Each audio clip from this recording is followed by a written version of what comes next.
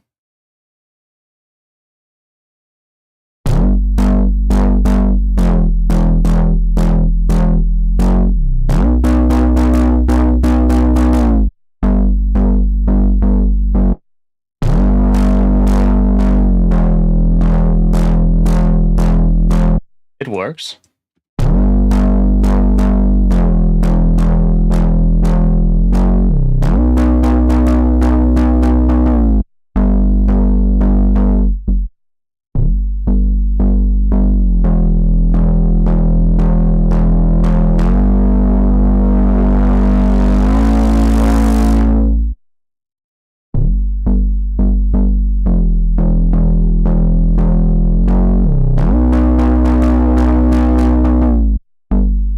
Yeah, we might have to, Oh, wait.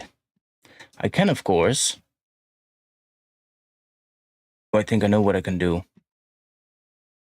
What if I replace the sub-bass layer with a more rhythmic bass? That is still kind of like a sub-bass, but maybe with a little bit of extra stuff on top. Maybe use the reese as well for that, so that the reese and the sub both kind of like this mid-reese thing without the Serum effects. So this one and the sub kind of make those more rhythmic, and then layer that with the other two layers, and then hopefully those two together running through the distortion turns this a little bit more rhythmic.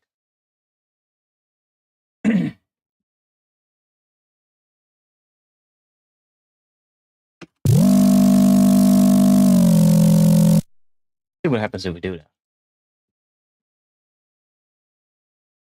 Oh man, I'm gonna have to undo all this. Well, no, I don't have to undo anything. I have to make sure that these are not set to this.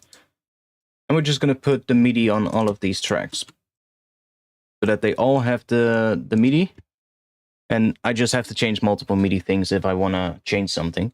But this way I can, for instance, mute the MIDI of the sub here and of this one. And let's do... Not delete. Fucking hell. Duplicate. Because I don't want to lose the original one. Let's get rid of that one. Turn that one back on. And then let's also duplicate the sub. Might not even have to do that. We might just be able to do it in one layer.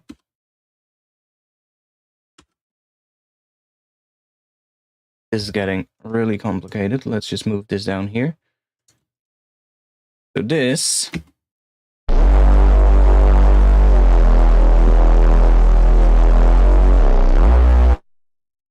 Yeah, I'm gonna have to...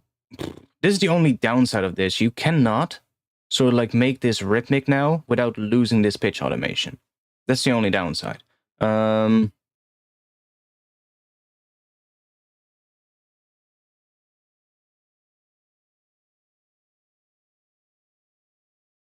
Wait. Everything is following the same pitch. Yeah. What if I bounce a really long note? What if I just bounce a really long note of this thing? So I have it in audio and put that in a sampler. Fucking problem solved. Bounce a really long note without the pitch bends. Sampler in Ableton has MPE as well, so I can just copy the pitch bends to that MPE sampler. Work. That's probably gonna work. Don't forget to save. Good call. I'll save right now. But I think that's gonna work. Let's get rid of these two tracks again. Sorry for making tracks and deleting them again, but I just got this idea. Let's copy over just a section of this. So just this part maybe. Let's copy that to here. And then I'm gonna go and take this one, and I'm just gonna go and get rid of all of this pitch bend automation. Why are you deleting the note? Not just the automation. Come on. Okay, and then copy this one over to all of these tracks. So this one should now just sound like a straight bass note like that. So I hope it's not going to sound too different because we're obviously going to resample it now. And I'm not sure if it's going to sound too different if we go to different pitches as opposed to when we're just doing it like this. But we'll see. Might have to, you know, make the entire bass line in audio in the sampler. But let's just make an audio track right here. And grab the output of the bass sustain track. So the main bass sustain, which is this one. We're just going to record this note.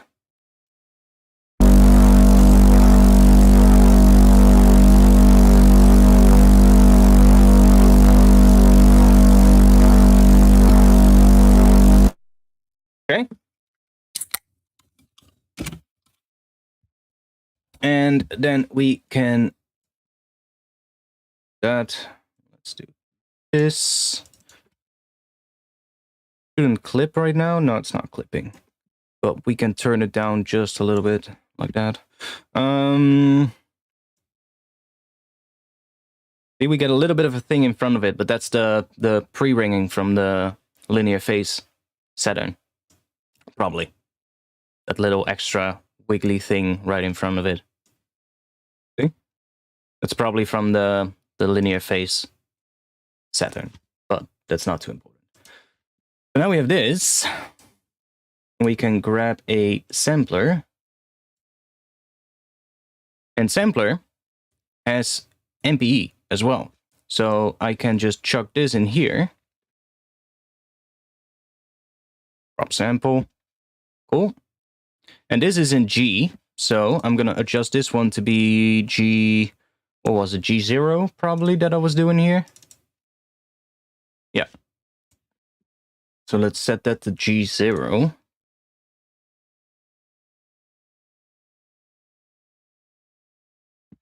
And then I probably should set up a loop as well, even though this one is quite long. But I should probably set up a loop so that we get something that loops endlessly. Doesn't really matter where I put it.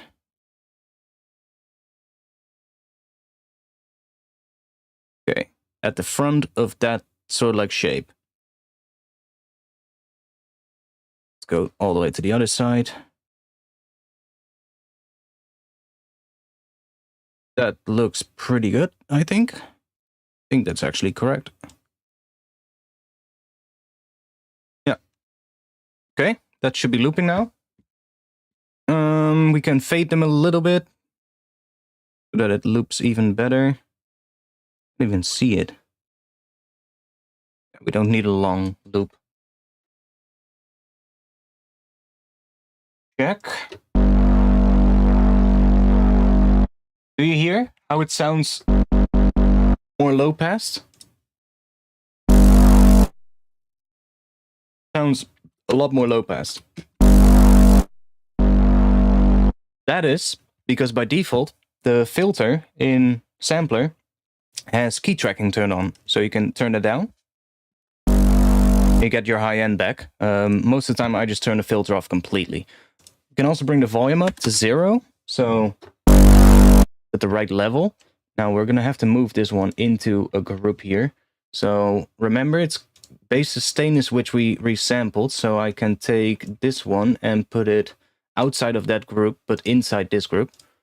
So there. Call this main bass sus resample, something like that. Okay.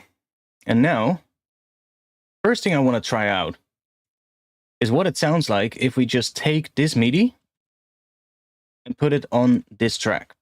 So now we should theoretically just get the exact same bass line as this one, but I want to see how different it sounds because we've resampled it. Why does that sound different than what we had before? Is it me?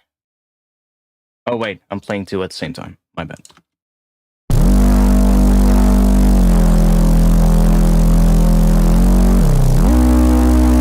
That's what the original sounds like, and then this.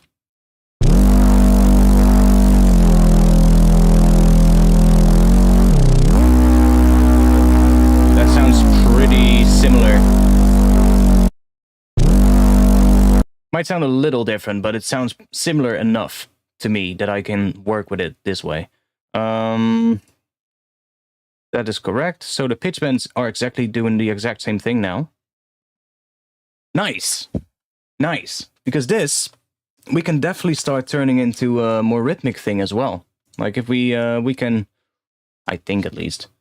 Let's see.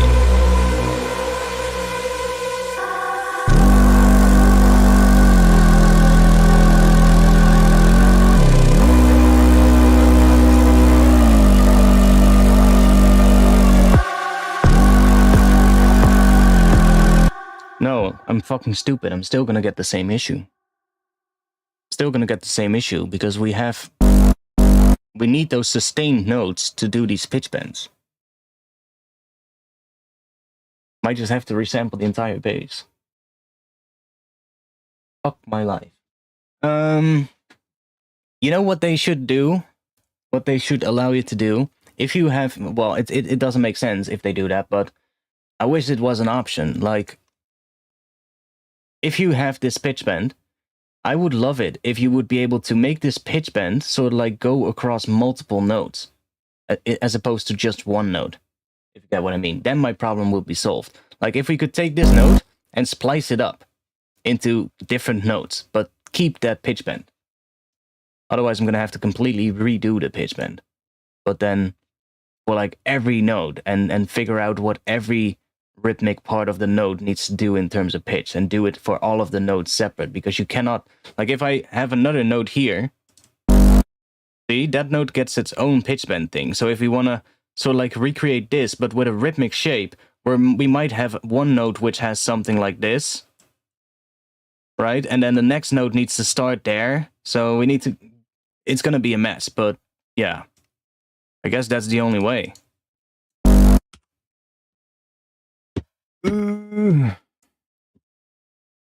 Or somebody else might have a better idea.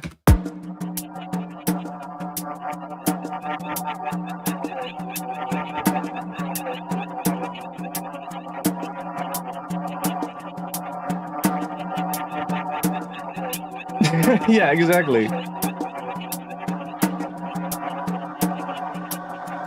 And there's also no easy way to copy this pitch automation and paste it across a whole bunch of notes. Like, there's no easy way to do that. You cannot just take like this pitch movement and then go to another part, let's say this part right here where we have the rhythmic thing, and then paste it across all of these notes. You cannot do that because every note has its own pitch automation, which makes sense because that's the whole point of the, you know, polyphonic pitch automation, which is MPE, of course. That's the whole point. But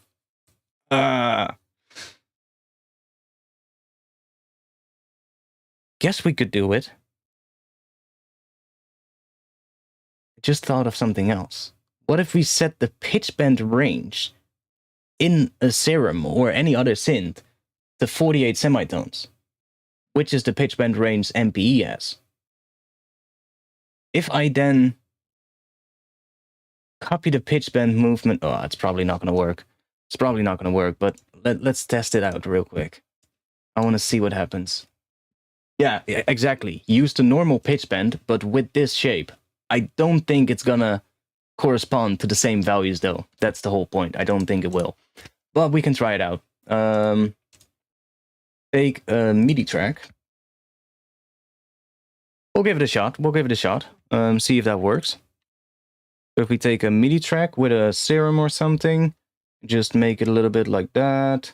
Give it a filter envelope so it's a bit here, that drive so we can hear it a little bit better. What if we have this pattern on here? That's a rhythmic pattern, and we set this Serum to 48 semitones. Is that 48 up and down, or is it 48 total? I hope it's 48 total, because we cannot go any further than that. Yeah, that might already be the end of this plan, but I'm not sure if the range is 48 total. It says 48, so I would assume it's 48 total, but maybe it's 48 up and down. If we take this, and then, yeah, it's not going to correspond to the same values at all. I'm already 100% certain of that. And if we copy this right here, so let's say this, Control C, and go into here, into the pitch bend. See, it's going to paste it there, but is it going to correspond to the same values? First of all, we don't even get a pitch bend. Oh, MPE is turned on. Let's turn it off.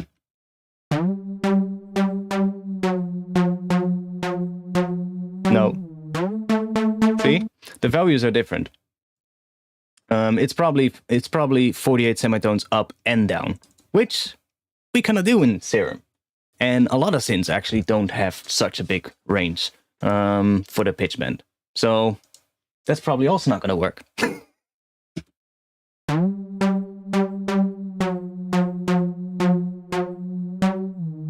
I think the only way around this is just making the entire bass line from scratch and just fucking doing the pitch movement again.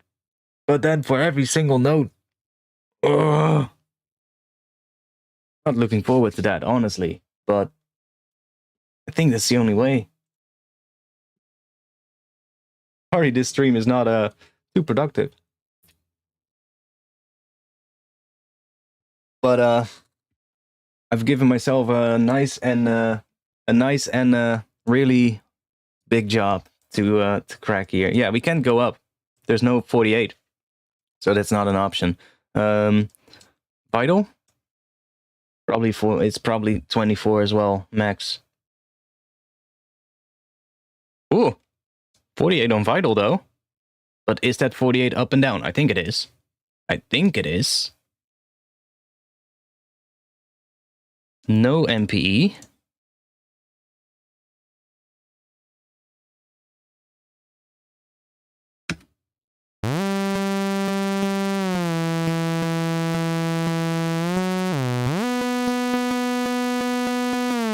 Yes!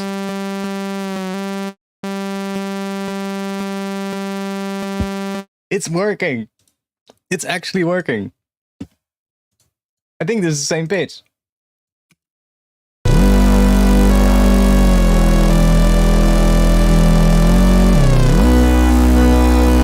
Yeah. So Vital would work. I mean, the bass is simple enough to do it in Vital. It's simple enough to do this in Vital because the bass literally is just like, oh, well, the noise is already Vital.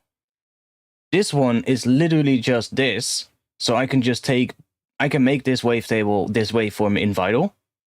I can also take that one because I already have the Serum wavetables in Vital. There's no effects here, so we are not relying on the sound of the effects in Serum.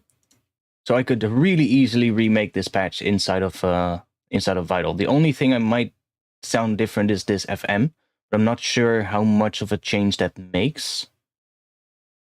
I mean, we could keep this one as well. It doesn't matter too much. Just make a new patch for the drop, but I kind of want to have them similar enough though. So might have to remake this one in Vital then. And this is the harmonic layer. Why are we not hearing that? Oh. Now this one I could really easily remake in Vital. That's just 2 sine waves. So no effects again. So yeah, that's easy to remake. And the sub is again another just a sine wave. I think Vital is going to save us. I think Vital is going to save us. Insert MIDI track. Copy these to that MIDI track. Take all the MIDI. Drop that on here. Grab a Vital. And this one, we're going to leave MPE on, because this is for the build. So I'm just going to try and remake the build one in Vital real quick. Reset the phase, because this is the sub oscillator. And then take just that one, that's a sine. That should be our sub.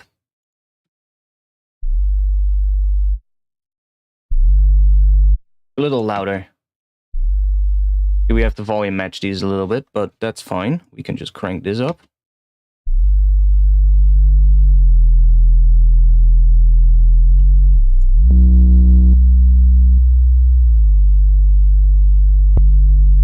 And we're a little too loud. Back it down a little. Let's do 5, maybe.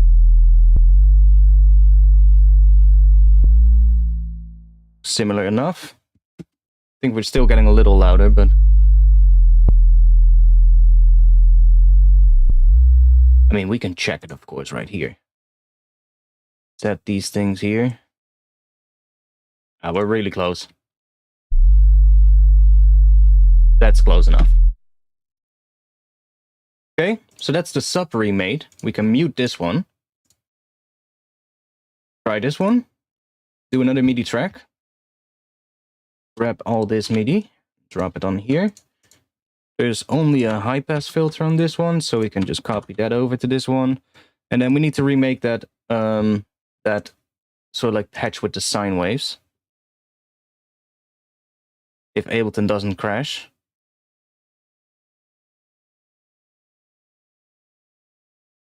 Yes, hello? I think Ableton is crashing.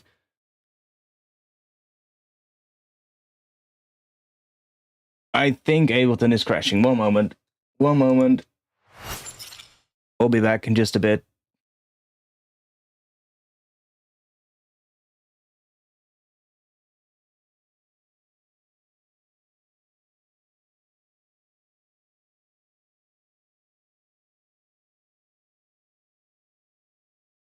Yeah, Ableton is crashing. Okay. Restart Ableton. But Vital is going to save us. Vital is totally going to save us. Luckily, I didn't make the patch too complicated.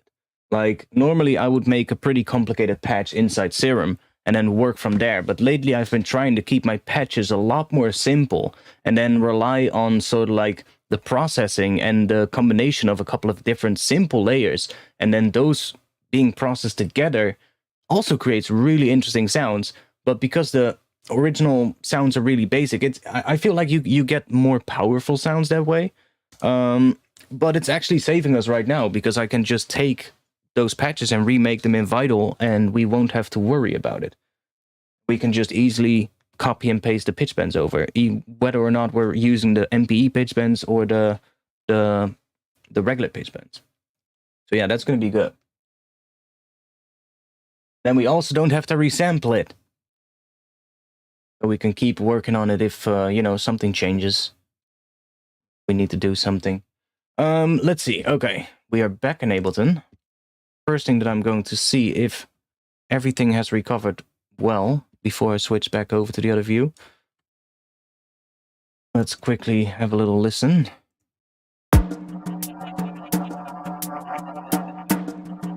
Sounds right.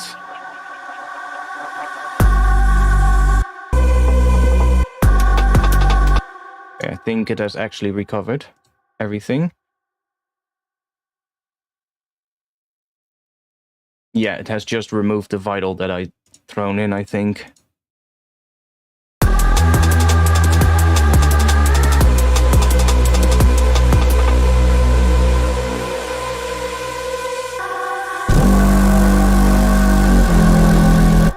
Ooh, we do get some stuff happening here that's not correct.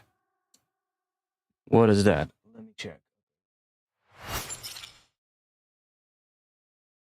Probably the pitch bend range in this one. Where's it?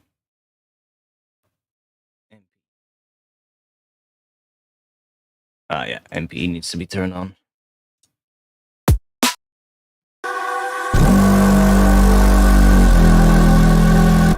Do get something happening here though. Let's see. Has it reset this patch? Ah, yeah, it has reset this Vital patch as well. Ah, okay. We need to grab a sine wave and make sure the phase resets.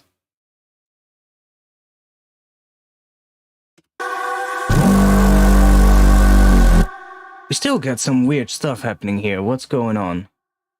Get some phasing between some elements here. Oh, the resample bass. My bad. There we go. Okay, before I do anything, let's save this under new version. Version 1.3. The bass was too filthy, it crashed Ableton. Okay. Let's get back to what we were doing. We were putting a vital on this track and then Ableton crashed. So let's just take a vital, grab that and drop you on here. Okay. And we were going to load. Where are those again? Factory. Harmonic series. There we go. We need that one here and we need another harmonic series in this one. And then I need to see, what were the pitches of these harmonic series in Serum? Both at just the same pitch, 0, 4, and here 5. So we need to find those exactly in here. We can go in here. Now, I wonder...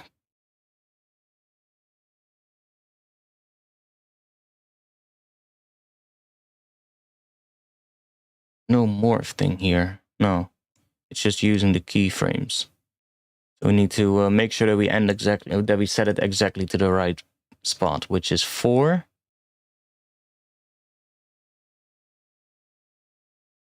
Like that. And then the other one needs to be 5. Like that. Basically. Now, we should only have to volume match these two again. We have this one. And we have this one. It obviously doesn't have the pitch bend yet. Let's go in here and turn on MPE.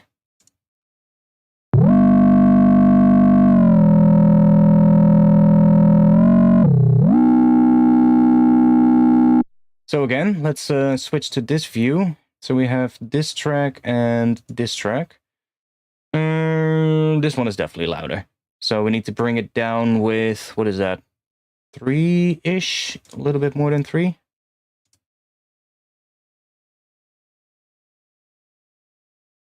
Something like that.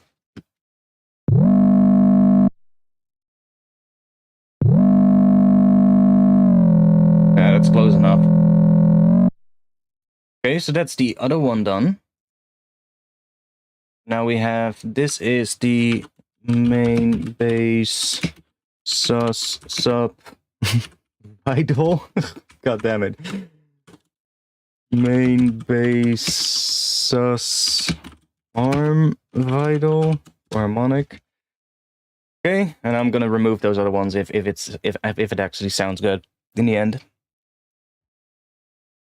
Okay, now this one. This one has a bit more processing though, and this one is this is the layer that I'm gonna wonder about if it's actually gonna work or not. So let's take this, drop it in here. Now we need to remake that Serum patch in Vital. So let's save.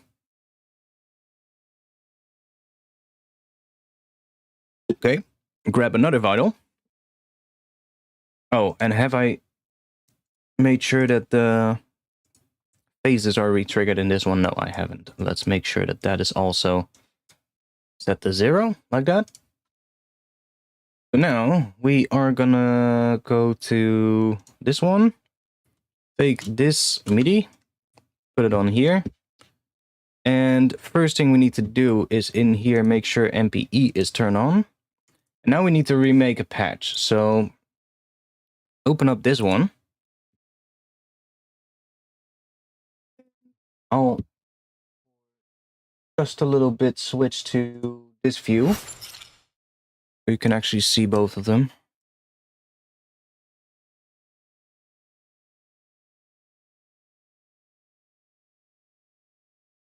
Okay.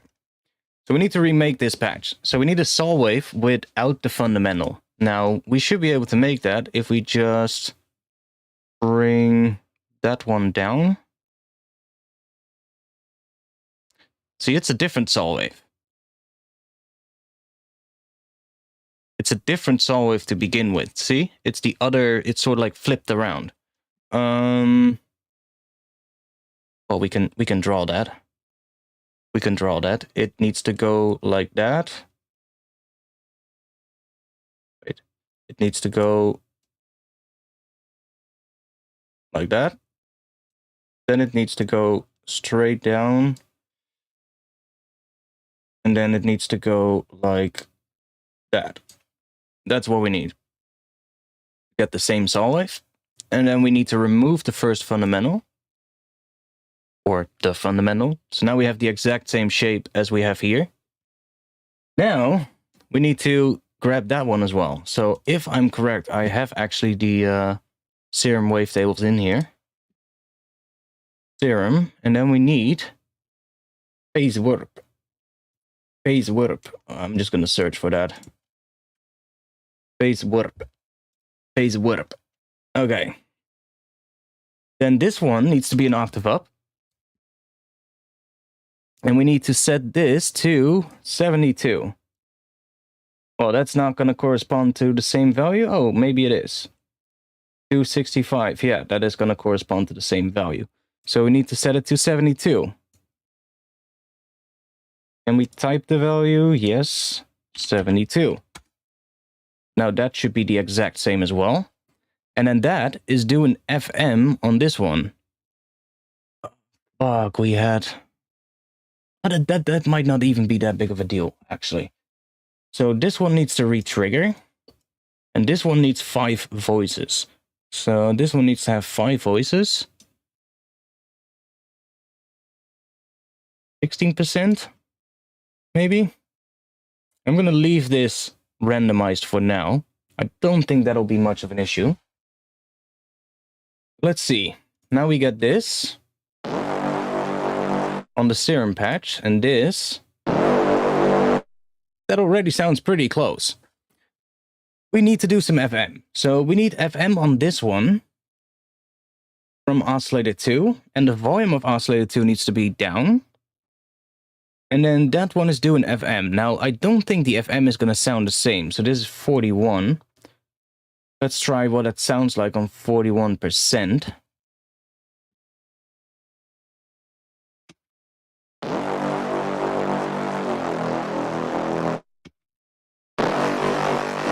See? It sounds different. The FM inside Vital sounds different from the FM in Serum.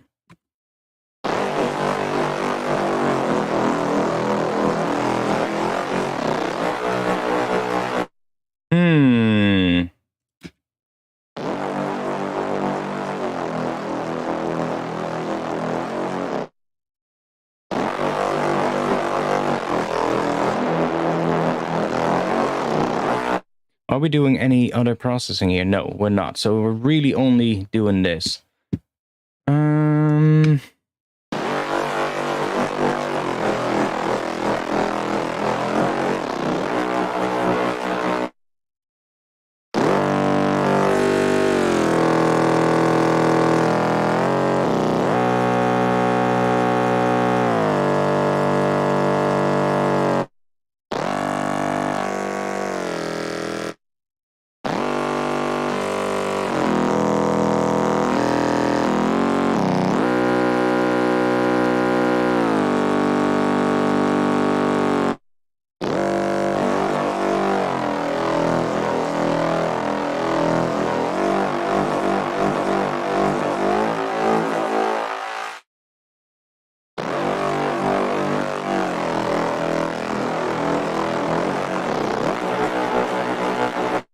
It sounds faster in a way.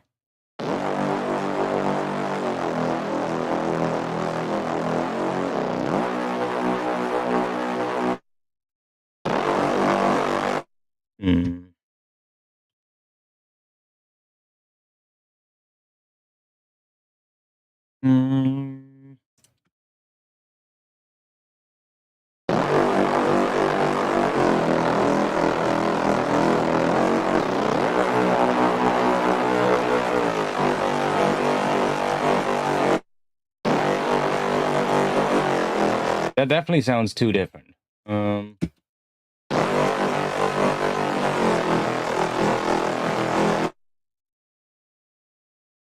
Yeah, we do need the phase randomization though. See, that's the only thing I wished Vital had.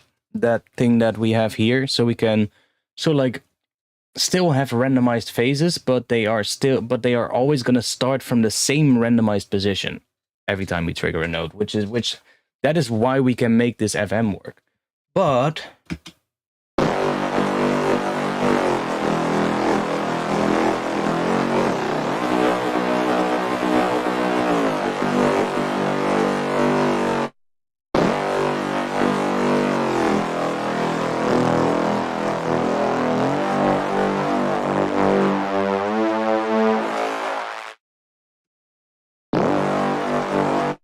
maybe that'll work though.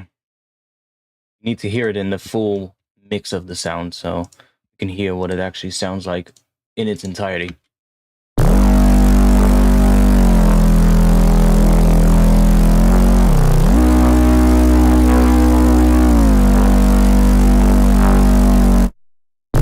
Not too bad though.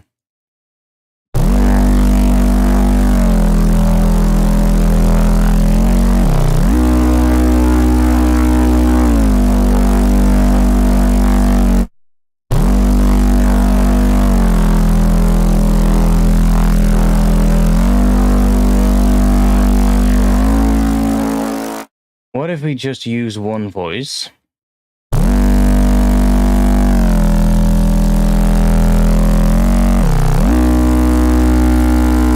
And then use a chorus on this one with maybe 4 voices. And then 1. Yeah, that's gonna work.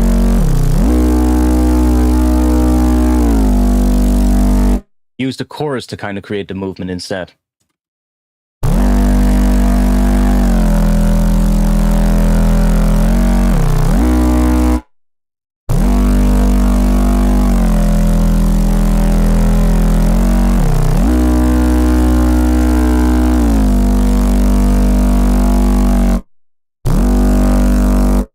Okay.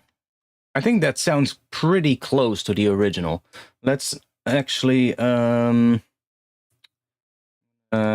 make 2 groups real quick. Let's say we have here, this is the main, bass, sus, mid, vital. Let's save first of all, because I'm gonna copy this entire group. I'm gonna duplicate this entire group and then remove a couple from every group. So let's take this one and then remove all the vital ones. So that's this one, and that one. So this is the Serum version. And then this one, we're gonna remove this, that, and that. This is the vital version. And compare the two.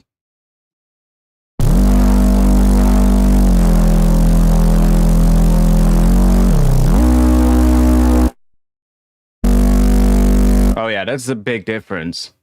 We need a lot more movement on that Reese layer. Maybe I just need to make a good Reese layer in Vital for that one. Doesn't need to necessarily be exactly the same Reese sound, I guess. Just take... Okay, so I wish this unison thing would work. What if we also set this one to the same unison value?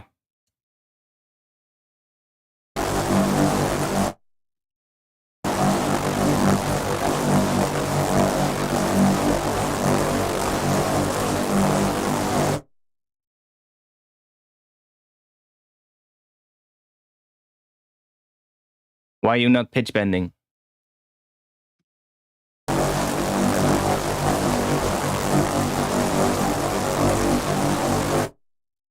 Hello? Why are you not bending pitch? You should be bending pitch. Why are you not bending the pitch?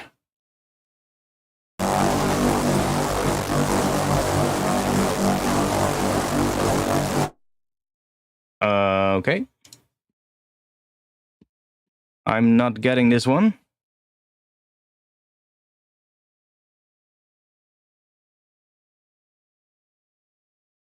There we go. Okay, now it's doing the pitch.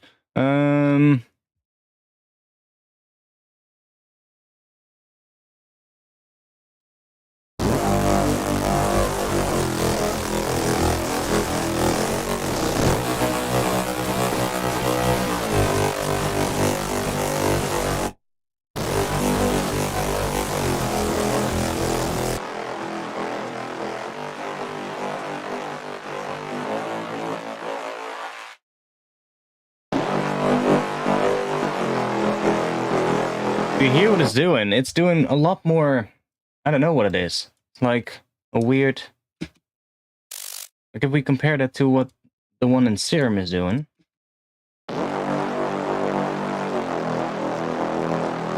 It also has a bit of that movement, right? But because of the detuning, but it doesn't really change all too much.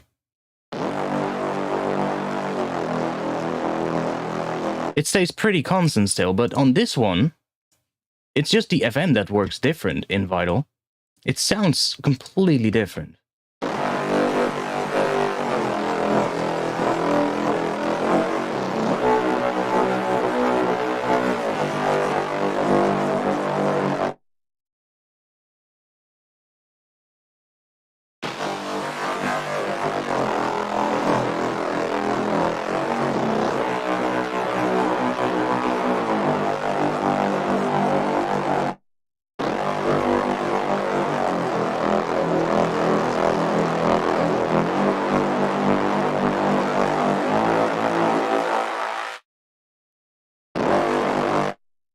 Was no bass difference in the two, right? That one is set to 0, yeah. Okay. And that's the same as well.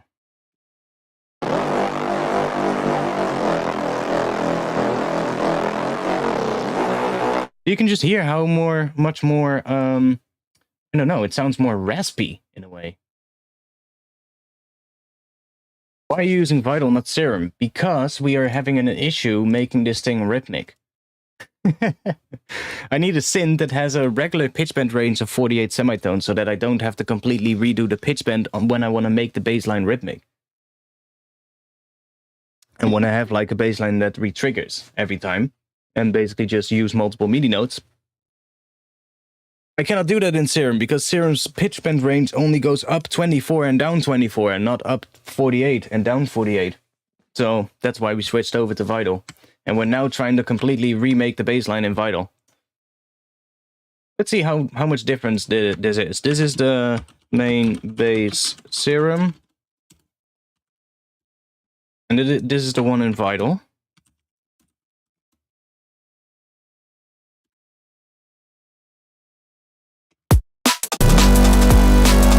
Let me turn this one off for now.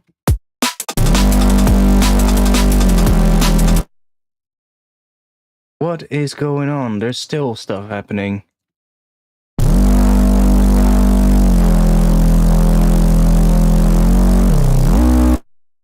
Oh, we're hearing this one. My bad.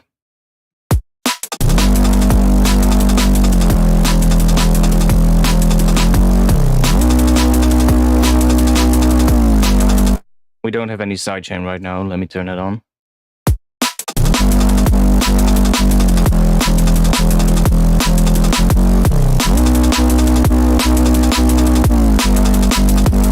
So that's the one in Serum, and this is the one in Vital.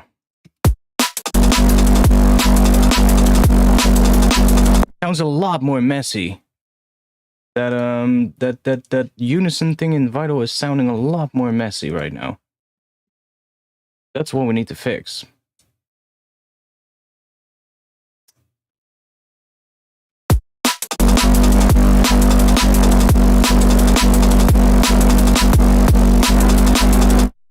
Why are we not getting any pitch bends again? What is going on here? This is so weird.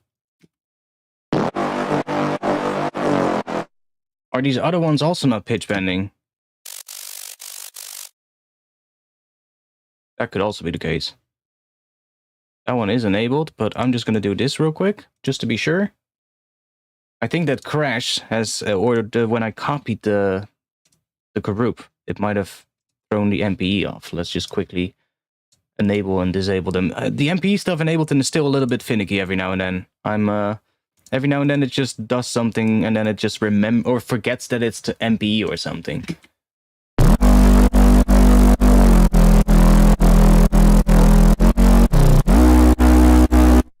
Now it sounds almost like one layer is off in pitch.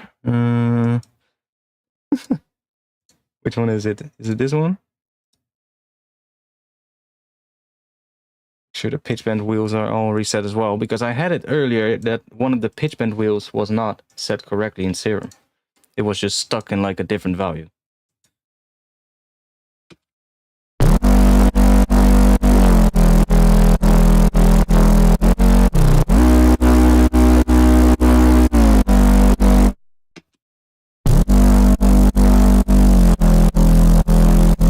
Yeah, it sounds different though. Like it almost sounds like it's a different note somewhere in here. Where is that coming from?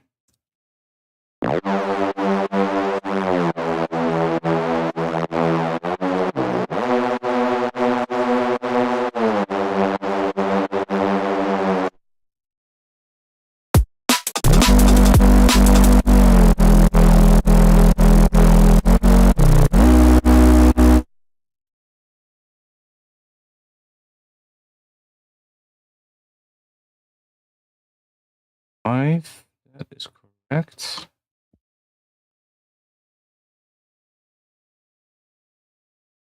Why does it sound different? Let's see. One quick check. If I take the Reese out of both of them, do they sound the same?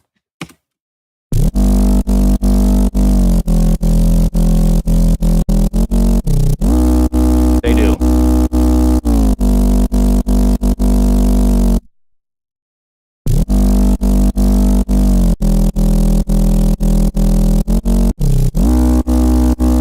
They sound pretty similar when we not have the Reese, so that's a good sign.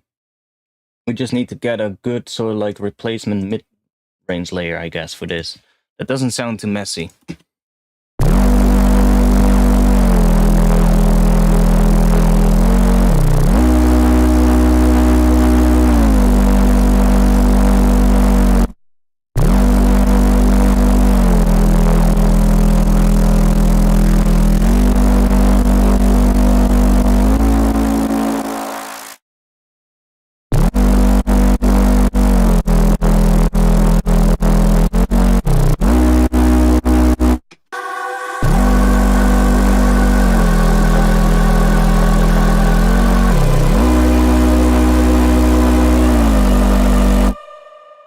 Like, that Reese makes it sound like a different pitch almost. Is it me? Listen.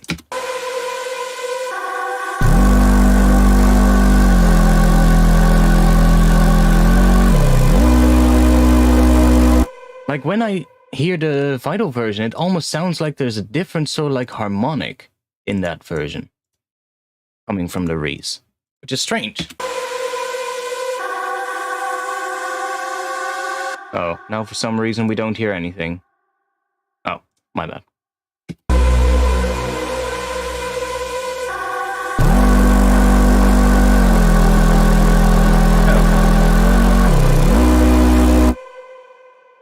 Huh? This is so strange.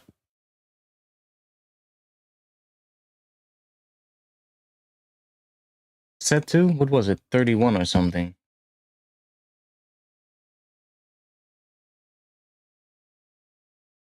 $41.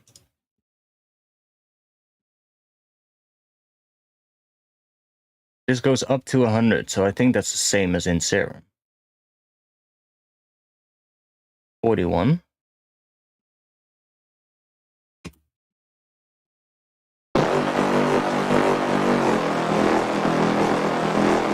And that just sounds too messy.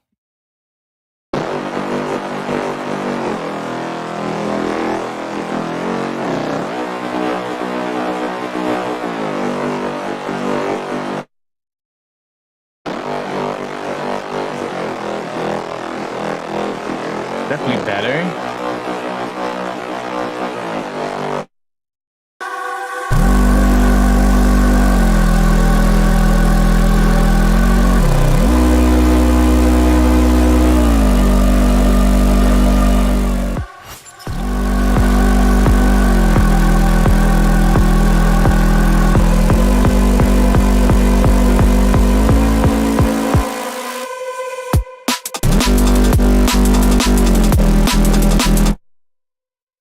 Yeah, it just sounds completely different.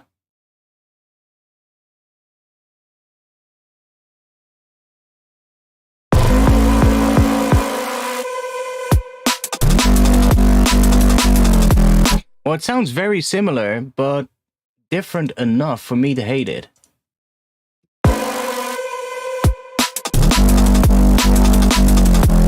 This one has a more warmer tone. You don't hear that reese as much in the sound. Is the reese the same level?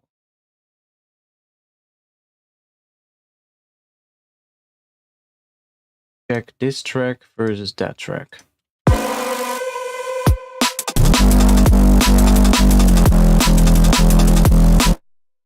This track versus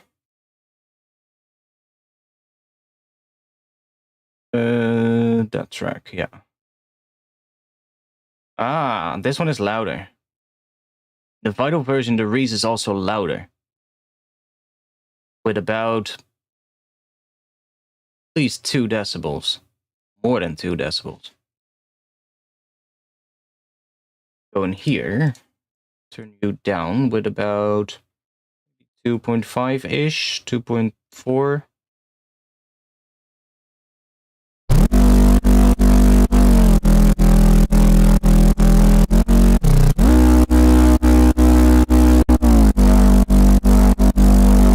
Still doesn't sound right, but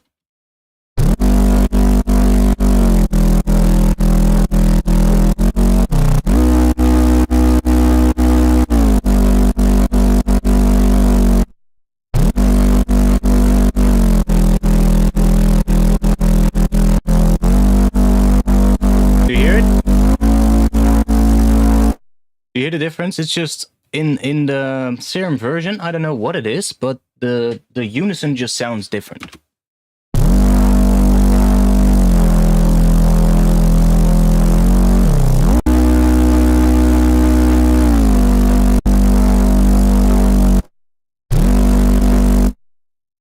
The unison in Vital seems to be working faster if I set it to the same value. Maybe it's also something to do with that. Power.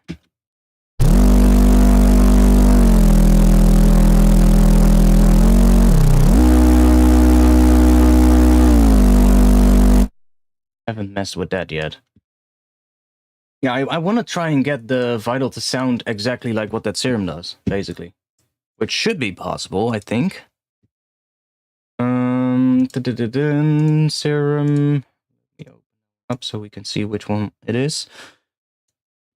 So this was set to, what is it? 0.16. How far up goes this knob? All the way up to 1. So if we would view this in percentages, it's basically just going from 0 to 100%. So, see, the thing is, I'm using this phase re-triggering thing set to that mode, so it always re-triggers to those phases.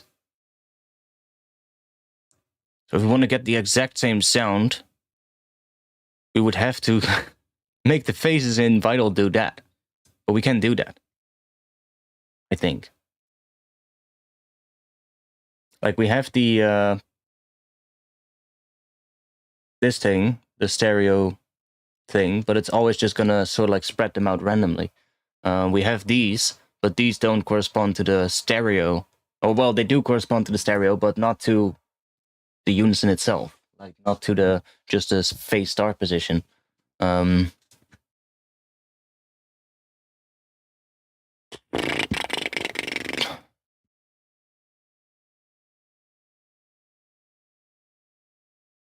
What was that set to again in Serum? Detune? 0.16, so 16%, basically.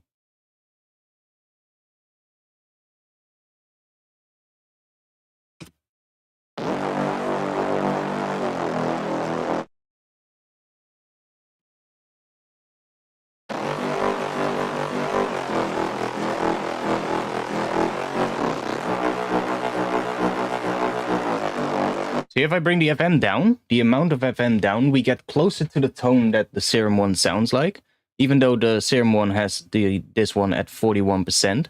If we bring this one close to like 25-ish%, it sounds more like the tone that the Serum one produces.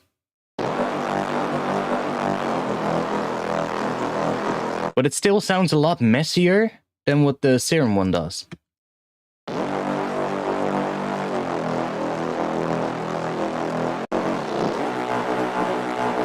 See?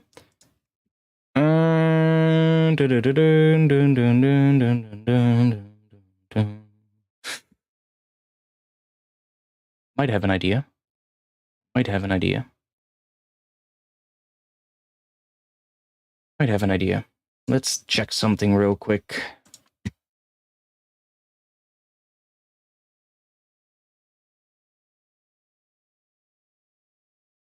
If we grab a sampler, how big is the maximum? 24. Fuck. 48 is the... If they had just made this 48 as well, so you had 48 up and down on the regular pitch bend, we could do it with sampler. We could just resample Serum, long Reese note, just resample that, put that in sampler.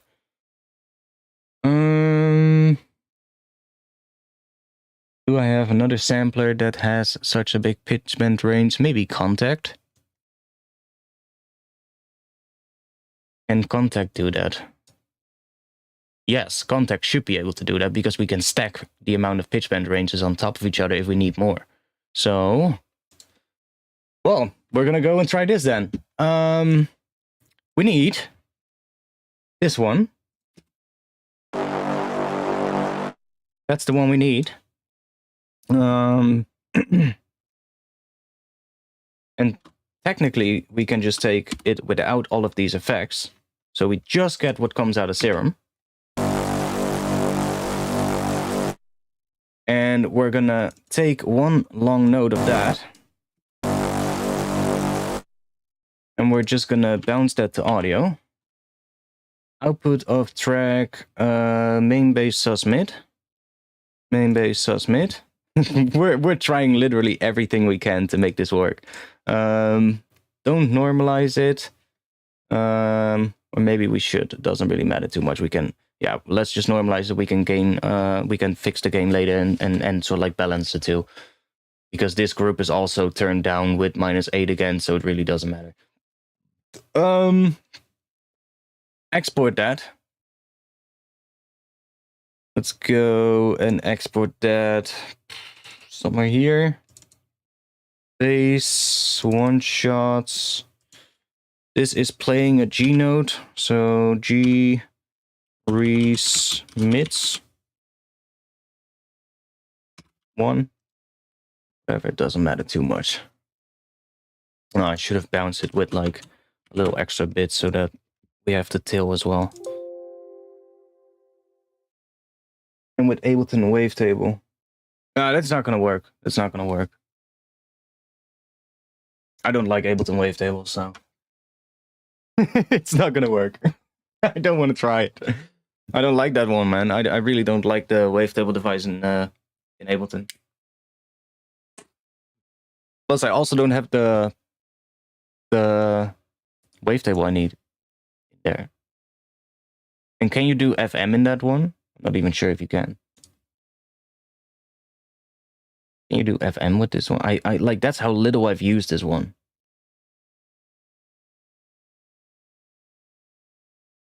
Like, does this thing have an FM from B? I don't even think it has.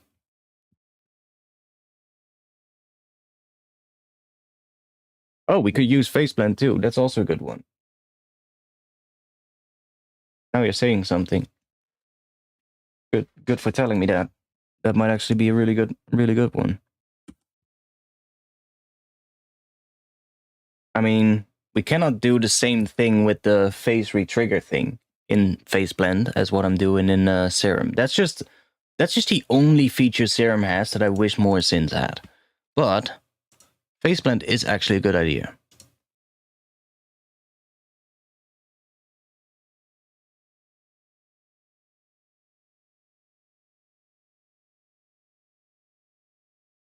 Like, we have the unison here as well.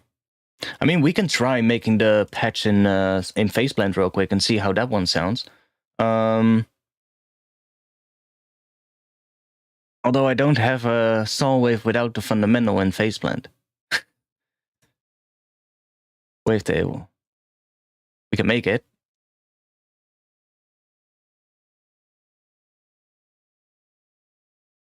Doesn't snap to saw wave, right? No. Can we go into here? Can we... I've never used this wavetable editor.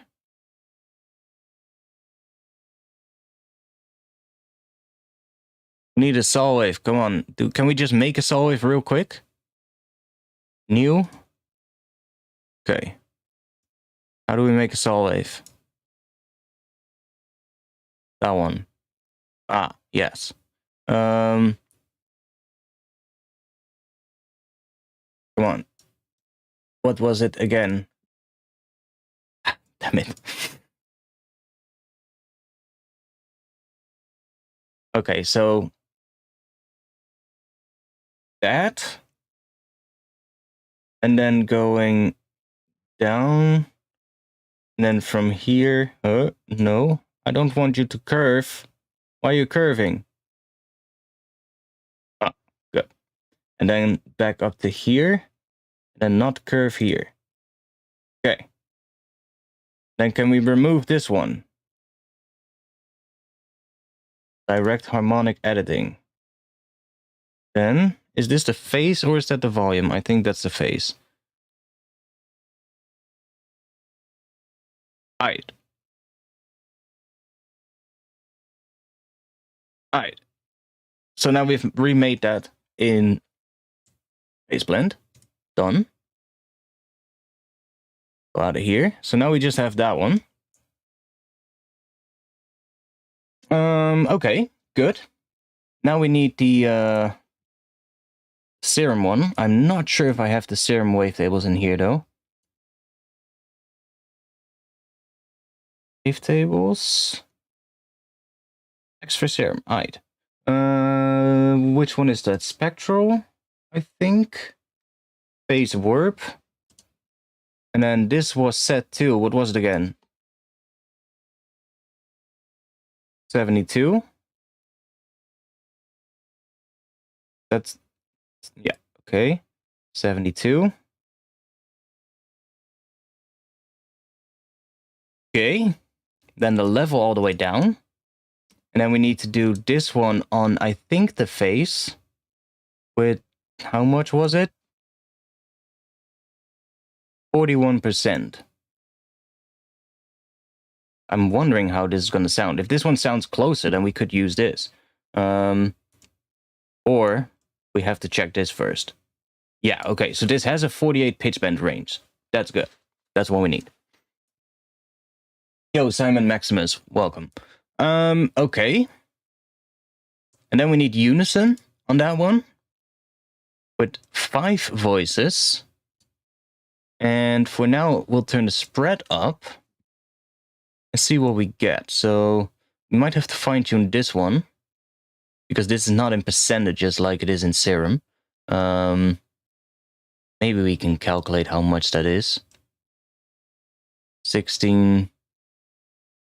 I think the unison range on Serum is 2 as well. Yeah. So 2 semitones. What is... If 2 semitones is 100... Is 100%... Then how much is 16% of 2 semitones? That's what we need to know. I don't get it. You don't get what? We're trying to... Basically what we're doing here... Look.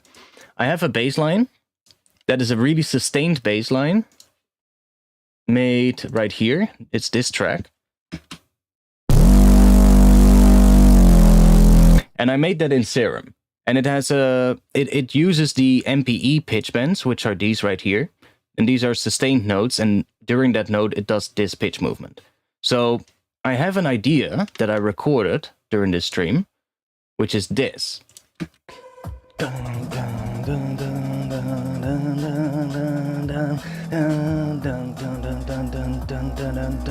I want to make that bass more rhythmic in the drop, but keep the sustained version in the build-up. So, because we cannot just, like, well, we can make multiple notes in here and make those follow the same pitch movement, but it's going to be an absolute pain to do that, because you have to then, for every note that you make, you have to do like a little pitch change like this, and then let's say there's another note here, and then you need to make that one sort of like do that, and then you need to basically copy this with the new rhythm that you made, which is going to be an absolute pain to do.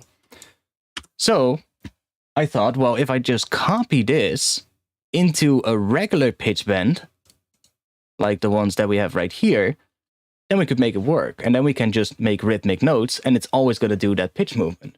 So we found a synth that has a 48 semitone pitch bend range, vital, because then I can, because the MPE pitch bend range is 48 semitones, so that pitch bend range of these pitch changes here, the maximum range it can do is 48 semitones up and 48 semitones down.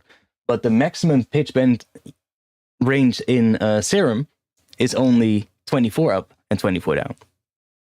Why not use glide? Because if I'm using glide, then I'm going to have to automate the glide time, and I'm never going to get it as precise as what I can do this way. Because see, like some pitch bends are shorter than other ones. This pitch bend is exactly a quarter note. This pitch bend is exactly an 8 note. This pitch bend drops down really quickly in a more sort of like exponential curve, but it's also exactly an 8 note. So this is super precise. And if we're going to do it with overlapping notes and use the glide time, then we have to start automating that glide time, and really, it's going to be much more harder to get it exact. So this is just much easier. But we found a way how to do it now, though. We found a way how to do it. We just need to figure out if that phase plant is going to sound close enough to the Serum version. So, if we take, let's just drag this one in here, mute that one, grab the MIDI from this, and drop it on here.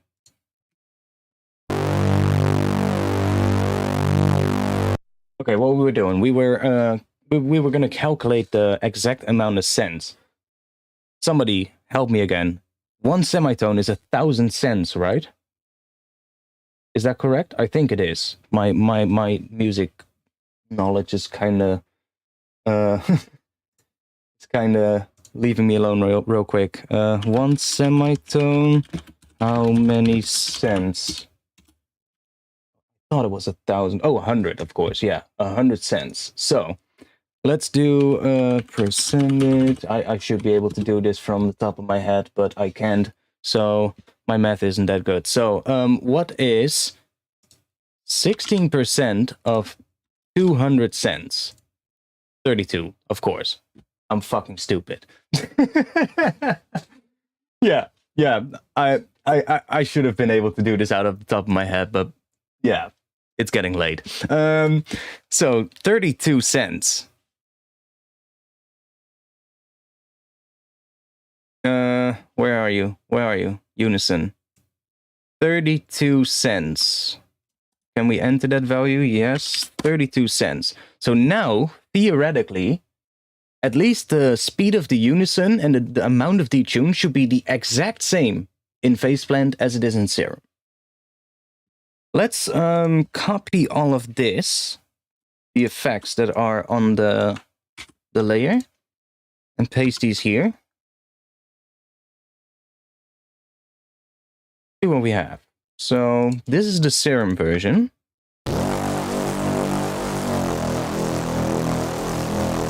And this is the phase plant version. That sounds completely different. Why do you sound completely different?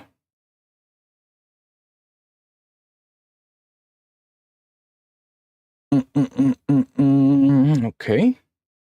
Okay, let's have a little look at the Serum version. Okay, saw wave needs to be an octave up. So this one needs to be plus 12.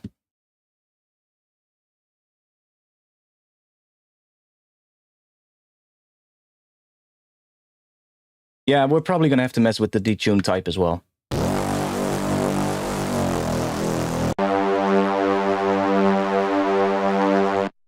And I'm not getting any pitch bends from this one.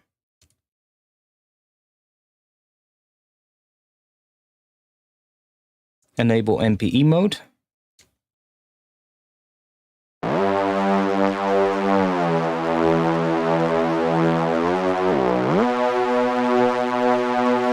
It does already sound better than the one in Vital, I think. So we're getting somewhere. Definitely not that one.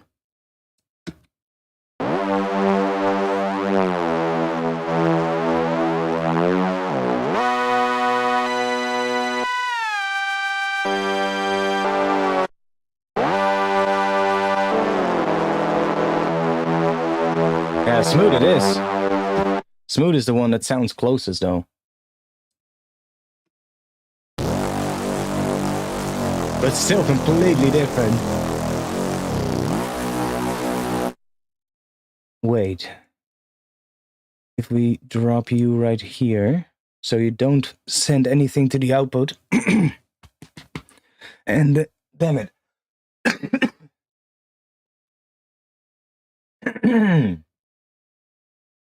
Okay, my voice is back. Because the level might have something to do with that as well. See? If we change the level of this, yeah. So we can play with that as well. We just don't want to hear it.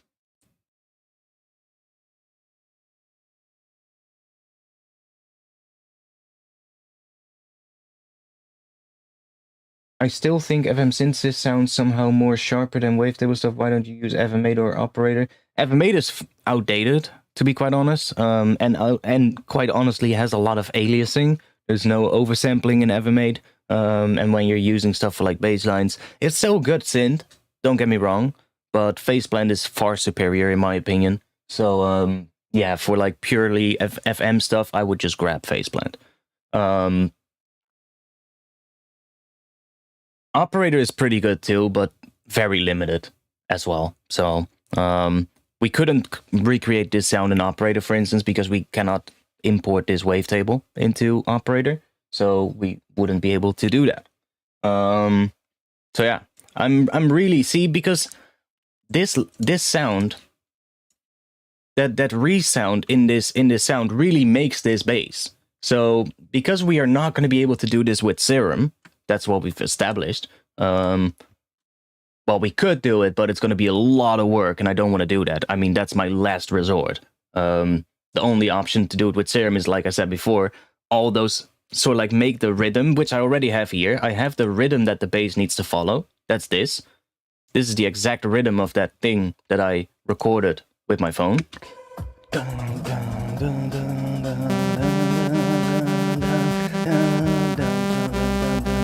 It's sort of like the same rhythm. So that is what it needs to do.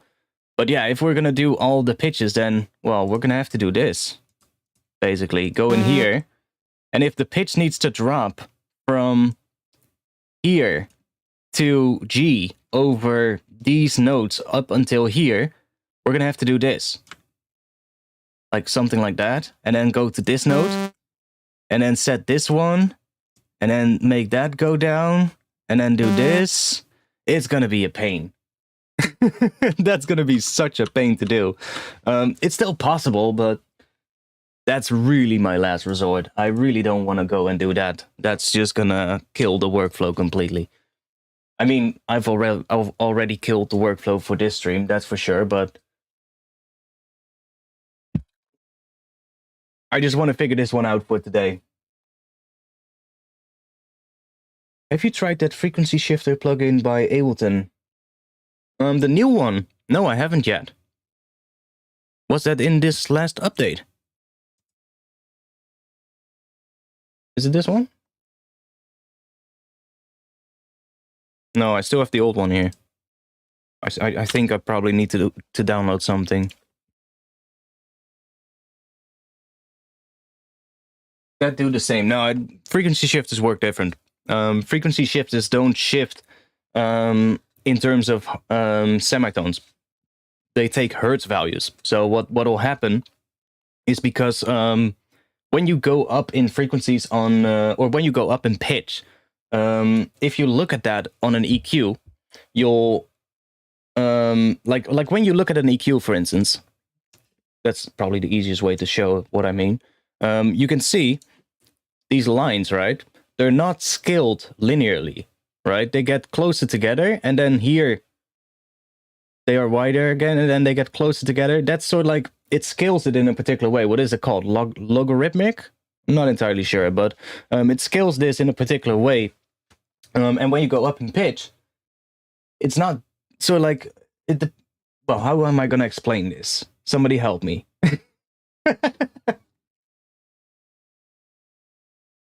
I mean, if you play an E0 note and then play an E1 note, and you shift both of them up in with 100 hertz, they're not going to end up on the same note, if you get what I mean. Because if you would want, let's say you have E0 and you shift that one up 100 hertz, if you wanted to then also play an E1, that is the exact same amount shifted up, you would have to shift that one up with 200 hertz, if I am correct, instead of 100, because you're also going an octave up.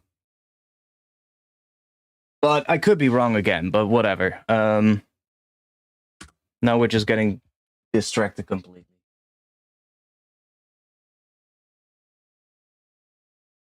Yeah, exactly. Take it 2 times and you have an octave. Exactly. But if you have a sound that's playing multiple different pitches and has oscillators in it that are not set to the same pitch, so let's say one oscillator is set to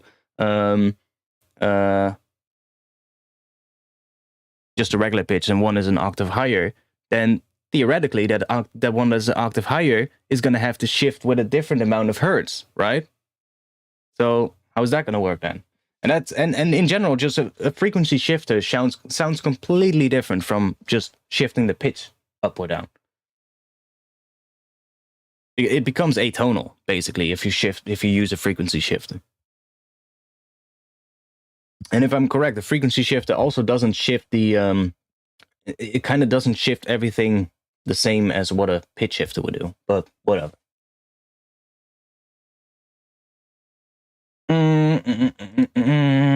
We need to get this one close to that one.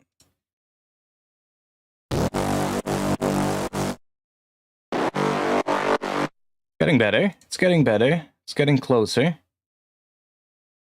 Let's check the levels real quick.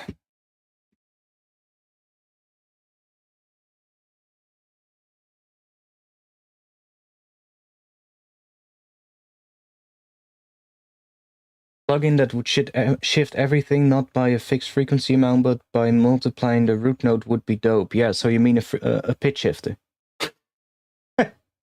That's literally what a pitch shifter does. Like, that's the difference between a pitch shifter and a frequency shifter. Frequency shifter, I think, shifts everything linearly, and a pitch shifter takes into account how much hertz you're going to have to shift it up to get exactly the right pitch. That's the difference. The pitch shifter takes into account that scaling of how, you know, a spectrum analyzer is scaled, or an EQ as well, like what you see here. It takes that into account, whereas a frequency shifter doesn't do that. So yeah, what you're calling is basically a pitch shifter.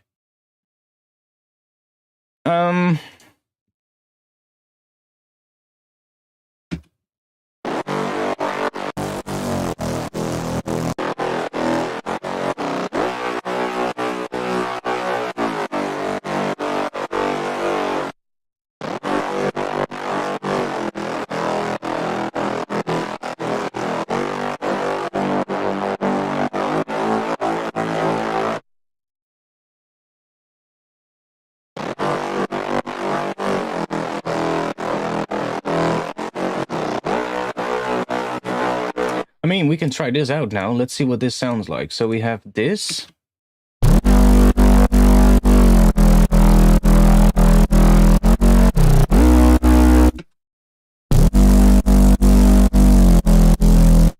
Still not it, eh? Still not it. Let's compare these levels real quick. So we have this one. Minus 9.77, and then the phase blend one is hitting at -7. So that one is gonna go down a little.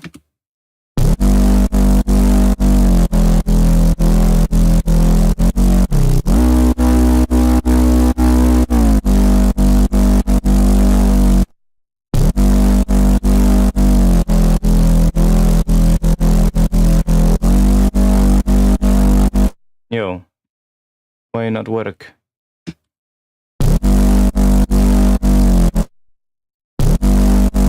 It's much quieter. What's going on?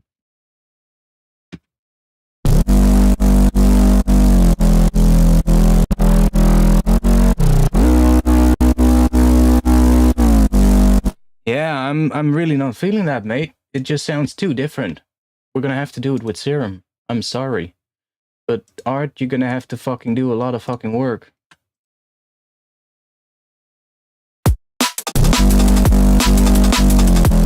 Because the sound of that one just sounds so much better. Is there a pitch shifter in Ableton? No, not yet. But if I'm correct, they're gonna add that in the upcoming release of Ableton. I'm not entirely sure when that is. Maybe it's already out and I should download one of the Ableton packs. 6 available packs and 12 updates. Updates 2. Don't think it's part of that.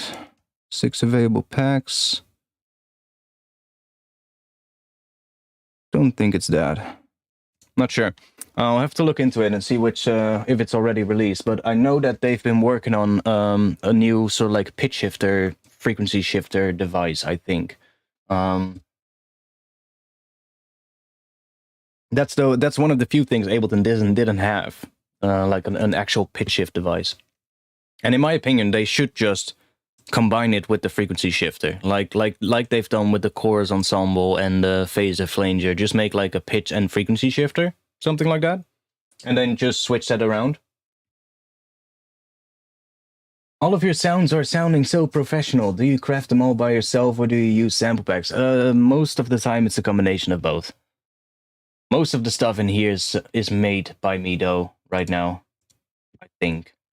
Let's actually just go back to Serum. I'll figure it out. We're gonna make the intro a little bit better now. I'm done with working on the drop. We're gonna make the intro a bit better. Still have a little bit of time left, so let's do that. But most of the stuff in here is all made by me. There's a couple of things here, like this hat loop that is from a sample pack. But even that is, oh well, this one is actually just the loop by itself, but... And this is from a sample pack, but I've chopped that up. The MIDI, so I can play around with the pattern. But everything else is basically made for this track. Of course, the vocal, the granular vocal is coming from a sample pack, but the original is this. Where is it? The original should be in here, and then F minor. Like this vocal thing.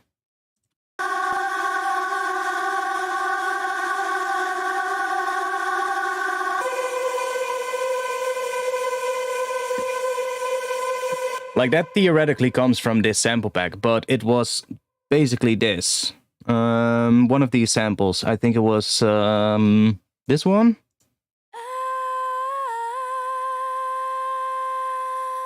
Or it was one of these. She says, "Who's that girl?" Yeah, I think it was that one. She says, "Who is that girl?" One of those samples. And I just threw that into a granular synthesizer and made something completely else out of it. And this is the samples that came out of that. So, like, it's theoretically from a sample pack, but I've turned it into something completely different. So at that point, it's not from a sample pack anymore, if you get what I mean. Yeah, that's basically how I usually work. I like using stuff from sample packs, but I don't like just putting that sound straight into the track and calling it a day. Because the chance somebody else is going to have that exact same thing. It kind of depends. It's pretty big, of course, but it kind of depends on what kind of sound it is as well. Like, if it's a drum hit, then I don't fucking care, you know? If it's a drum hit, a kick drum or something, like, who cares? Like, just use a kick drum sample. If it sounds good, it sounds good, right? But if it's like a melody loop or like a vocal from a sample pack, then I would probably do some work.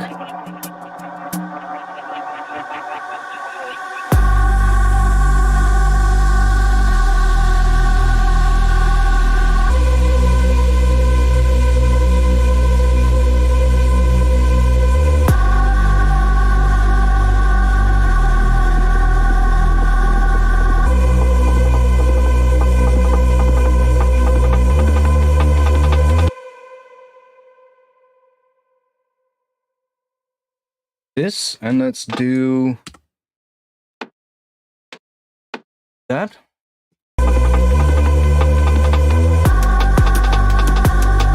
That's so much better.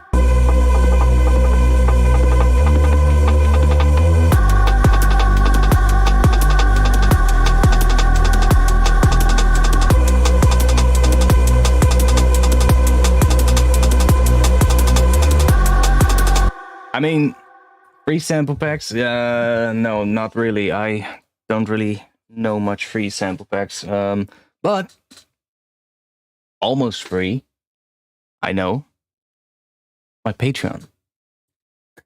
I'm just gonna plug my Patreon real quick. I have a whole bunch of samples on my Patreon, and every month I do another sample pack, which I release on my Patreon. And in the upcoming month, I will be including a lot of the granular vocal samples that I made for this track. Because there's a lot more than just the two that I'm using. I'm only using two right here, but I made a whole folder full of granular vocals that is going to be in next month's Patreon sample pack. Now, you can support me on Patreon if you want, and by tier 2 and tier 3, have access to the samples. So theoretically, you could just sub to my Patreon for 1 month, which is going to cost you €3, I think. And you could grab everything that's on my Patreon. You just have to go through it and just download all the files, basically. And then just unsub again, and you've only spent €3 and you've got a whole bunch of samples. So it's not free, but almost free. And if you want to keep supporting, you can just keep supporting in the next month and grab the next month's pack if that one comes out. Right? So, I mean, it's not really free, but almost free.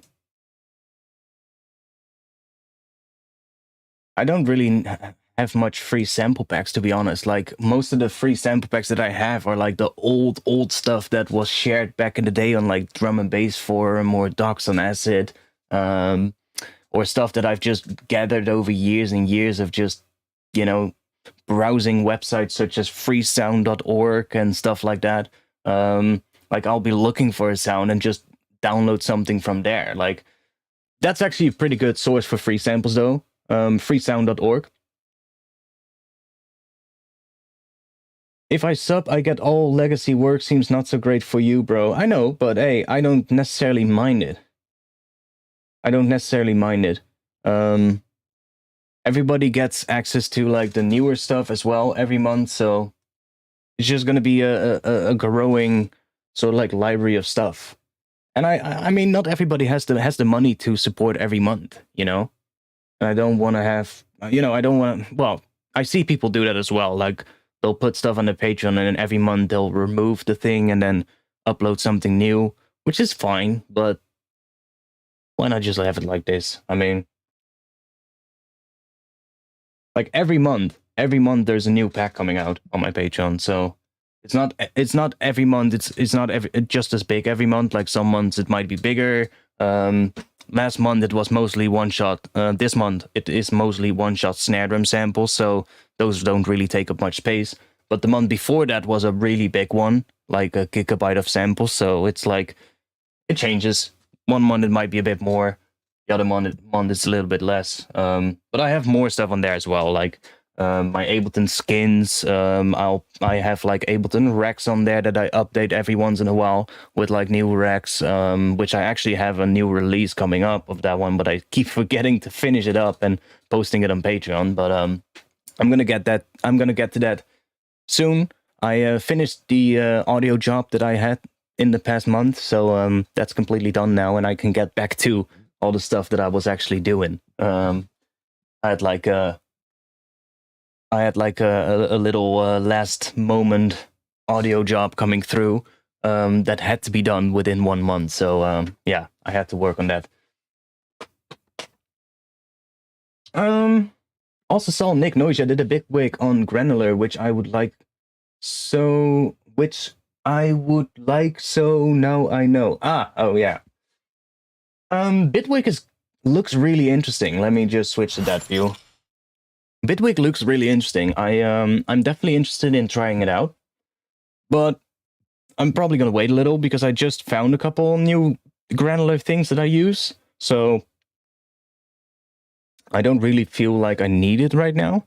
But it does look really interesting, and I definitely want to try it out someday. But for granular stuff, there's actually some pretty good plugins as well. Like for this track, I've been using Quanda. So I can show you actually, because I still have, I think, version 1.1.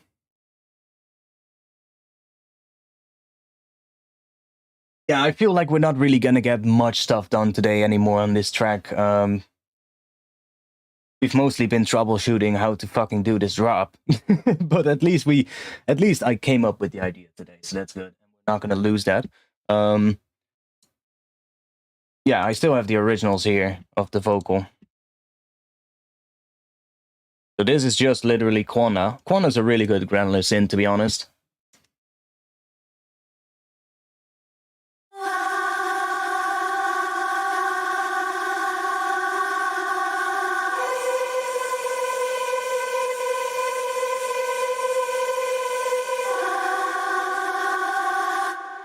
So that one is pretty good.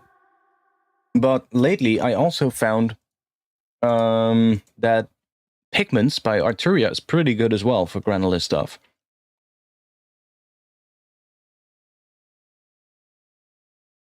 Grab a Pigmentus. Quanda's really good. Quanda's a really good granular synth, by the way. It's definitely not like the best granular synth. There is one one thing in particular that most granular synths don't do, and that is most granular synths will generate one stream of grains from an audio sample. But there are granular synths out there. For instance, you'll see like film composers, for instance, use a granular synth called Crusher X quite often if they want to do granular stuff. It's also VST plugin, Crusher X, but I don't like the interface. It's very clunky and it seems to be really CPU heavy, which makes sense as well, because what that one does, it creates multiple streams of grains, so that you're gonna have like, it's not one generator, but there's like 2 or 3 or 4 generators, and they're all creating its own separate stream of grains that are then sort of like coexisting parallel from each other. And it sort of like sounds a lot fuller and bigger. But of course also a lot more heavier on the CPU. You've seen Pete Cannon's vids? No. No, I haven't. I'm not even sure who it is. Maybe if I see his face, but yeah, Quanda is a pretty good synth. It only generates a single stream of grains, but if you layer 2 Quandas, you're gonna have two streams of grains, so you can still do that. But it sounds really good, and Quanda is pretty nice. The only thing I wished is that the waveform view was a little bit more detailed, that you could have maybe zoom in and actually see the waveform instead of these squiggly lines. because it's a little bit hard to see sometimes, like where in what the waveform is exactly doing where you're putting the marker. Like sometimes, like right here, it's right in between this section where it looks like it's sort of like a transition between two notes, but there's actually an held vowel right here. There's actually a part of a vowel, so it kind of, this waveform view of every now and then just kind of throws me off a little. Pigments though, it's really good as well. So I can show you the granular engine here real quick. So let's just take, for instance, She says, who's that girl? Sure, let's throw that in here. That's in the key of F, so let's make sure it's in F. And then I was playing an E.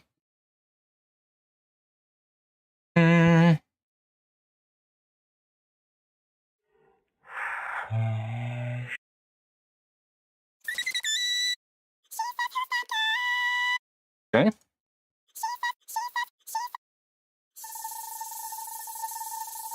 We switch granular on. Now it's just static. And this one is actually pretty powerful.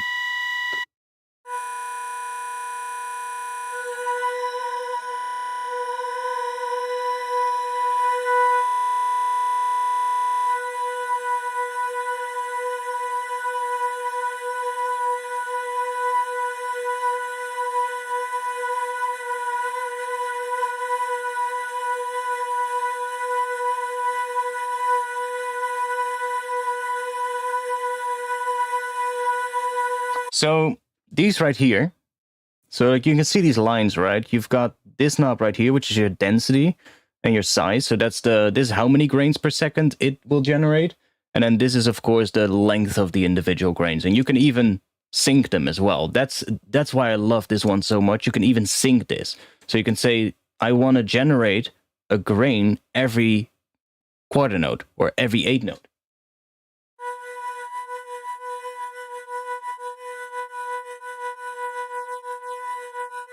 And that's something that Corna can do, if I'm correct. It cannot, you cannot set that. It only does it in hertz. This one actually...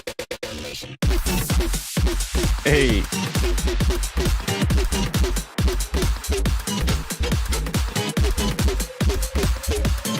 I'll try to, man. Have a Dutch big beer on me. I'll try to. I might have to. I might have to go buy it in the supermarket though, because it seems that the Netherlands is gonna go back in lockdown. But we'll see. We'll see. If the bars stay open, then I'll go have a beer. But this is really, really powerful. The fact that you can sync that value. So if we set this to just forward.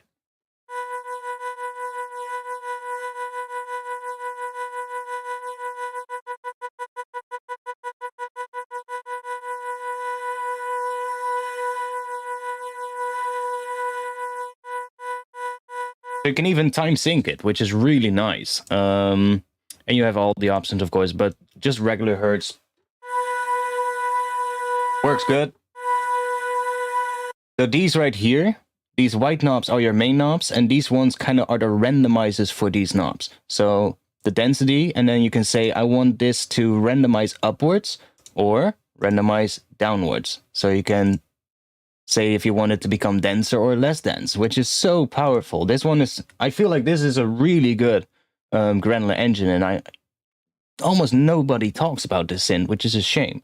So here we have the size, of course, and then the randomizer for the size. And then these randomizers also do something. So this is the width. I think that just plays with the stereo wideness of the sound. This is, of course, a volume randomizer. And for the pitch as well, you can say like you want it to go only higher or only lower or both, which is something I don't really see in all the other granular synths that I've used. So could you explain the basics of granular synthesis? Have you tried Glitch Machine's Palindrome? No, I haven't. I tried some of their other synths though, which are pretty good, or the effects that they have, which are pretty nice. But haven't tried the granular synth. Well, granular synth is pretty easy to explain. If we just bring all the randomizers down. So we only have this, and then let's just reset that. So if I bring this one to, let's say, every half a beat, and this is the time. So what it's going to do now, if I play, see? And you can see the playhead moving, right? So it's just creating, it's slicing the audio up into a slice that is the length of that, so 107 milliseconds, and it triggers that every half a beat. And it triggers it depending on where I position it in this view. So that's the same as here. That's the start position. So if I set it somewhere else,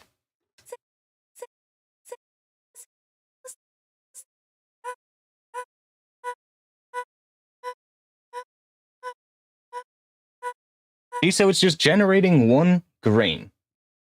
It's like a sampler with effects. So it's kind of like a sampler, but it does it different. So a sampler, what it normally do, if we turn granular engine off, it's just going to play the entire sample, right? She says, who's that girl? Now you can set up a loop, for instance, and you can make that loop at some point, so it's just going to keep looping. But what a granular thing does, as soon as you have a granular thing, it's actually more like you should kind of like see it as an arpeggiator that triggers the exact same note every single time. So normally an arpeggiator is, of course, going to trigger, you're going to feed like a chord into it so that it triggers the notes from the chord. But if you feed a single note into an arpeggiator, it's just going to re-trigger that note, right?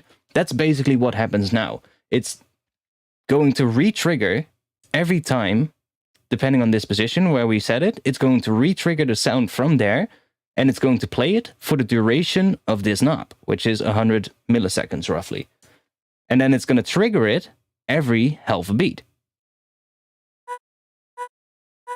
So every half a beat, we get a burst of 100 milliseconds long that starts right here in the sample. This shape right here is the volume shape of that grain. So we're going to call that little snippet of audio that we hear, we're going to call that a grain. That's what they're called. What you're going to call that. That's how it's called. That grain also has a volume envelope, a volume shape. So like a volume automation, similar to a volume envelope in a synth, for instance. And that is this shape. So we can offset that shape, make it more like that.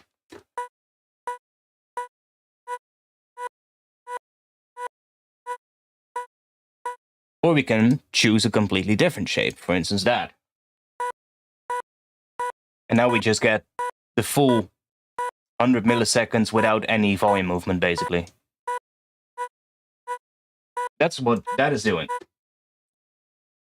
You could do this thing with a sampler, kinda, but also not. You would have to put an arpeggiator in front of the sampler and then re-trigger the notes, and then most of the time a granular synth is not re-triggering synced like that, it's just using a hertz value.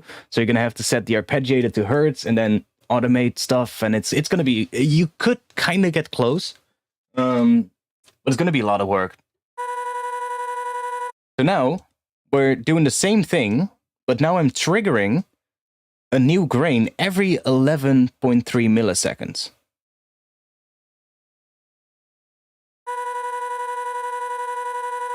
Is that correct? I think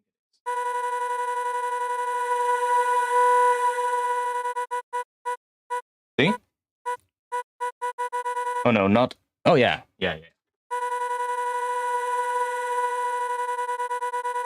Well, I think Bitwig has the ability to do granular stuff in the sampler, if I'm correct. So Bitwig should be able to do it.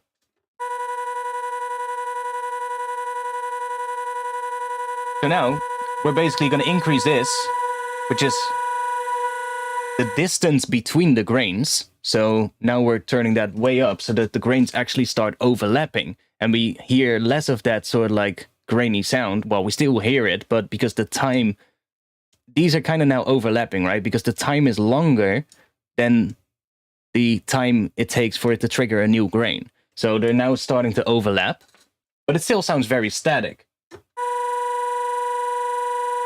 The beauty from granular synthesis comes in when you start randomizing things. So when we, for instance, randomize the start position a little bit, listen to what happens. See? And by using those randomizers,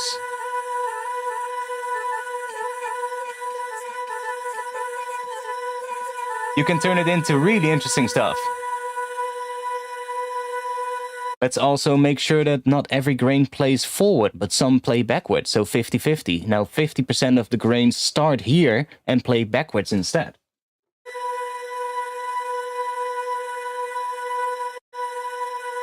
See?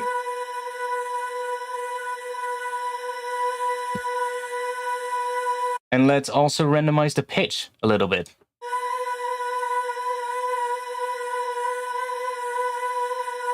And maybe randomize the size as well.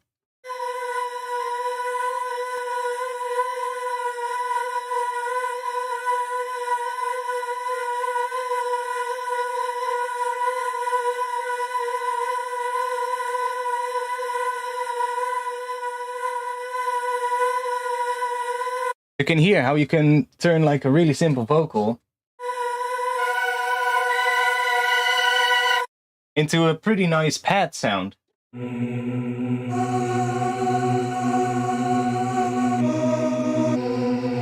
Now, obviously, we should probably add some effects and stuff like that, but I'm just showcasing what this does. But that's basically what granular synthesis is. It just takes a sample and it just takes a small snippet of that sample and it starts re-triggering that. And then it's all like, yeah, you could do it in a sampler, but it's going to be so much work. Because you're going to basically, every grain needs a different position to get this randomized effect. So every grain, you're going to have to automate stuff. It's basically going to be impossible to do with just a sampler. With like a sampler and an arpeggiator. Maybe if you put a lot of work in it, but you're going to have to do a shitload of automation. And then even still, it's probably not going to sound as clean as a granular synth will be. But Bitwig has a granular synth, so you can just use that. But yeah, this is really good. I'm really liking pigments as well. So pretty good for granular synthesis. I'm not sure if I have any other granular synths, to be honest. Well, I guess form in Reactor is also kind of granular in a way.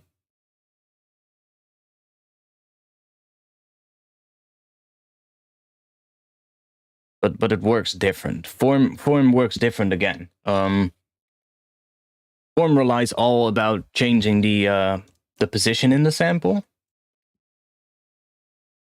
So like form is a similar kind of thing. If we take that same vocal sample, drop that in here. So form does something similar, but works different. Let's see, bring this one down. This one, first of all, does pitch tracking as well, which is a little bit awkward sometimes. But the pitch is largely the same with this one. But you can see what this one does, right? So, not sure why that did that.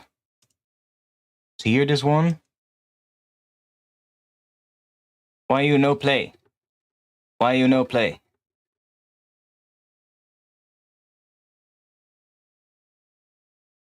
Why are you not doing anything? It's receiving MIDI. Oh. I need to play higher.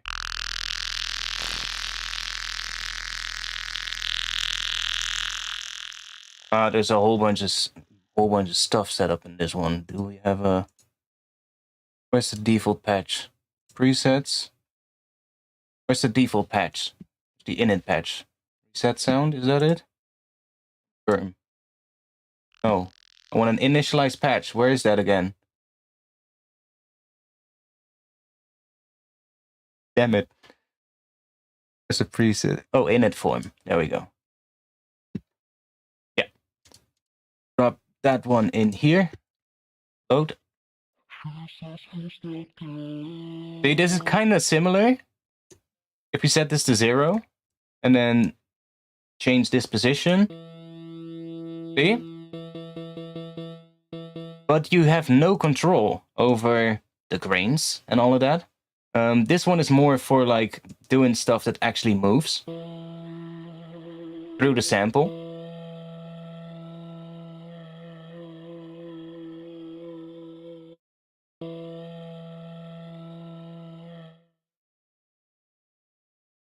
By the way, you can import multiple samples. Yeah, I know. In Pigments, you mean? I know. You can have like multiple samples and then use the round robins to go through the samples. So that's actually pretty cool as well.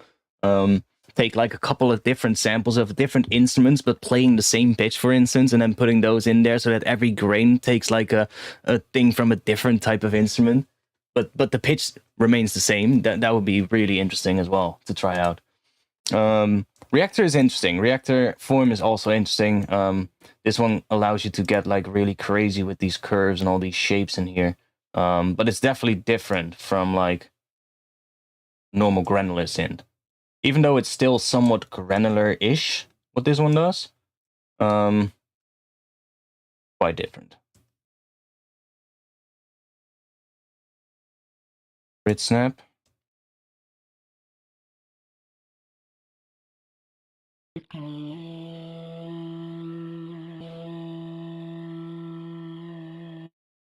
Yeah, this one is different, but it's still kind of nice as well.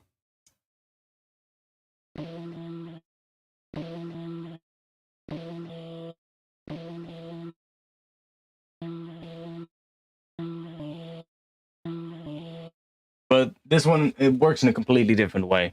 For like traditional granular synthesis, I would, for at this moment at least, Pigments or Quanta. 100%.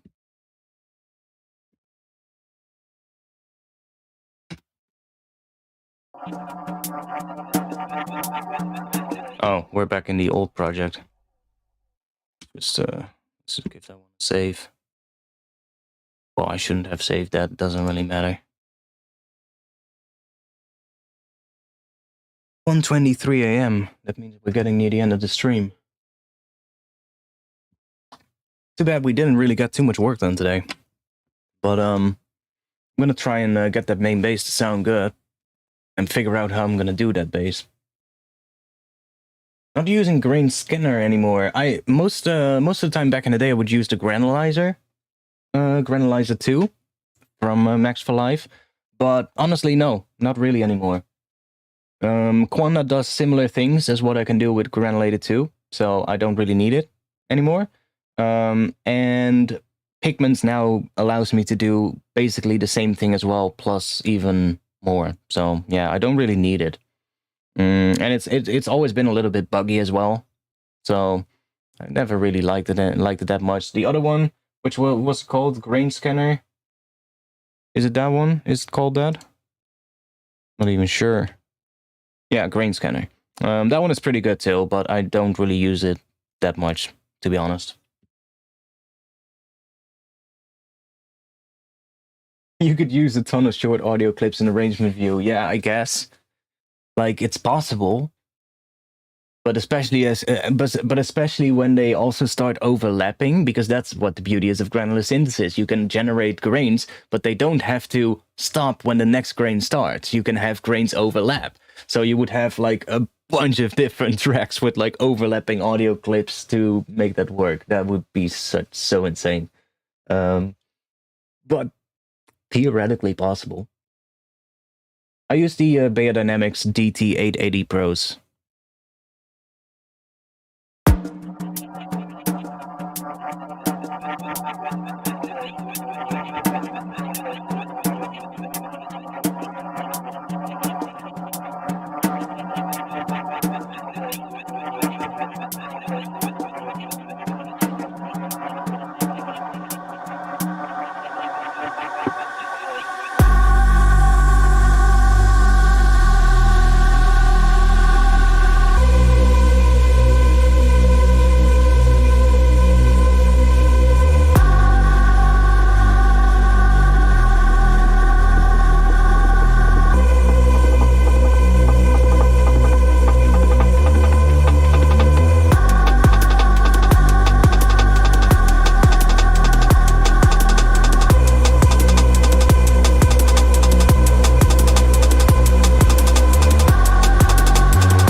Are you gonna crash again?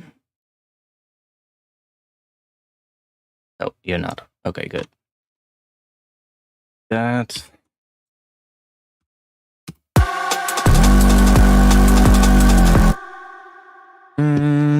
Cut.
Yes, let's grab that.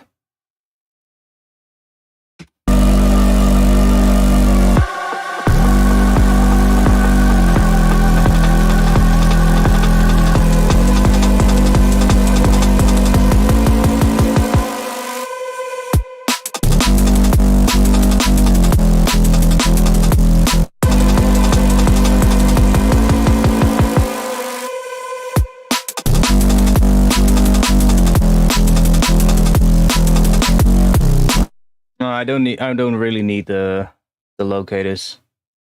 Like, they're useful, but I don't really need them. I know where my sections are starting right now, so it's not really that big of a deal for me.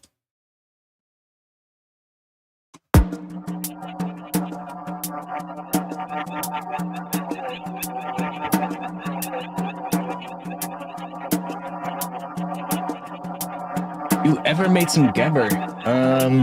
Yes, actually.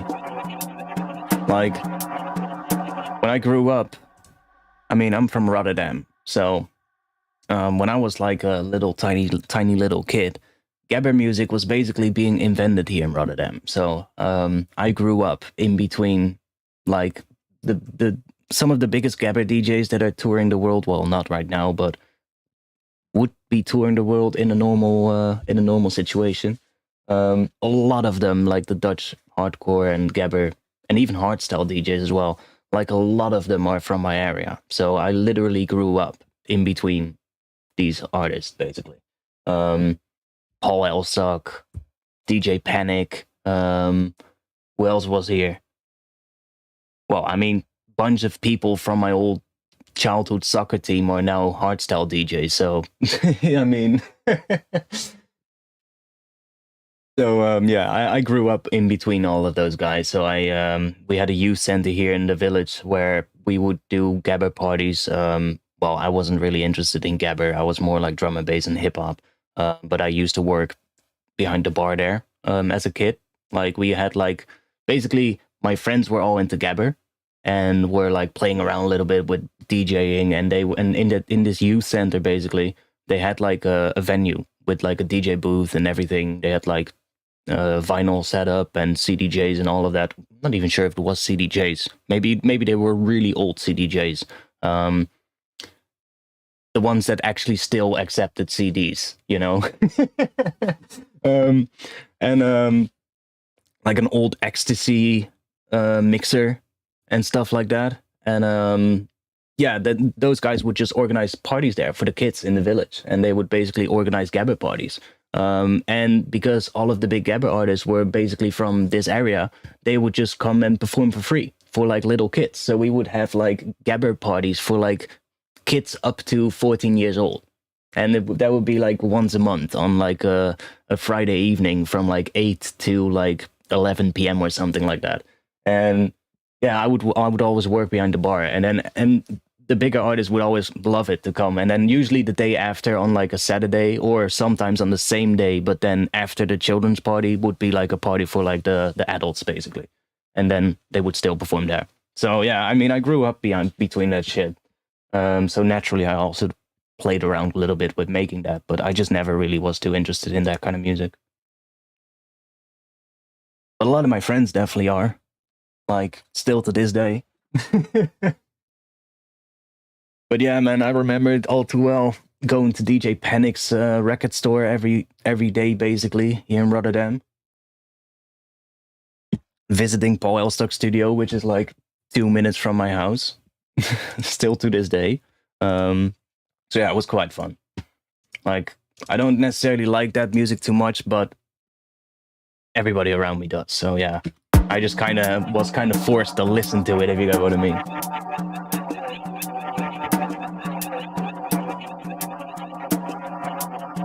But I know a little bit of stuff about making that kind of stuff.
Yeah, it's gonna be I'm really gonna have to do a long session getting this thing to sound good, but it's gonna work. It's gonna work. I might stream another time this weekend if I feel like it. I say that every week, and most of the times I don't, but I might this week, because today wasn't that productive. So that's gonna be it for this stream, though. I'm gonna stop streaming. I don't really feel like we're gonna get much further today. I'm gonna probably give this one a shot, trying if I can at least sketch this out that I recorded on my phone. Sounds noisy-ish. I don't necessarily know what it sounds like. It has a bit of the Mafia sound as well, like that bass, that main bass has a bit of that sound that Mafia tends to do lately, but also a little bit Camo and Crooked, because they also do those kind of bass sounds. And then lately, of course, Nick from Noisia with his SleepNet stuff has been doing these type of bass sounds. So it's like, yeah, I can see what you mean, you know?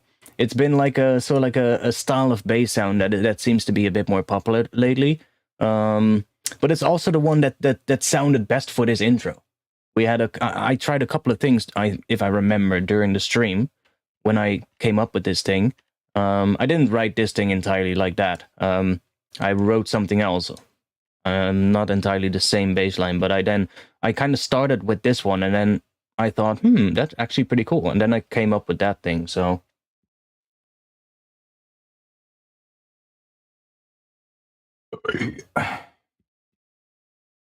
Yeah, cool. Thanks for being here, though. Thanks for the donations, and thanks for the people who subbed on Patreon. If you want to support me, you can support me on Patreon. Link is in the chat right now.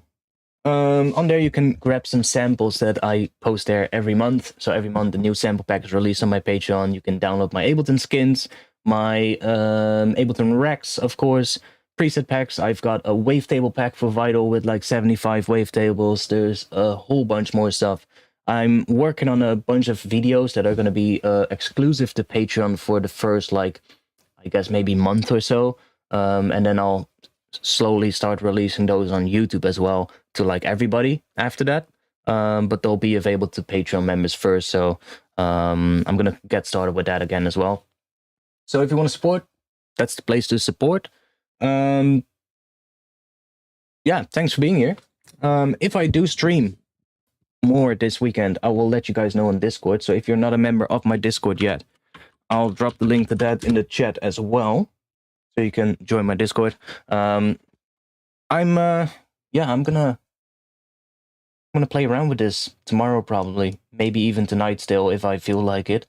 I'm gonna take a break now though, give my ears some rest, probably watch some YouTube and chill out. And probably work on this tomorrow a little bit, see if I can at least kind of figure out this thing and see if I can make that sort of like groove for the drop. Even if it's just very roughly sketched out, then we can at least start working on it on stream.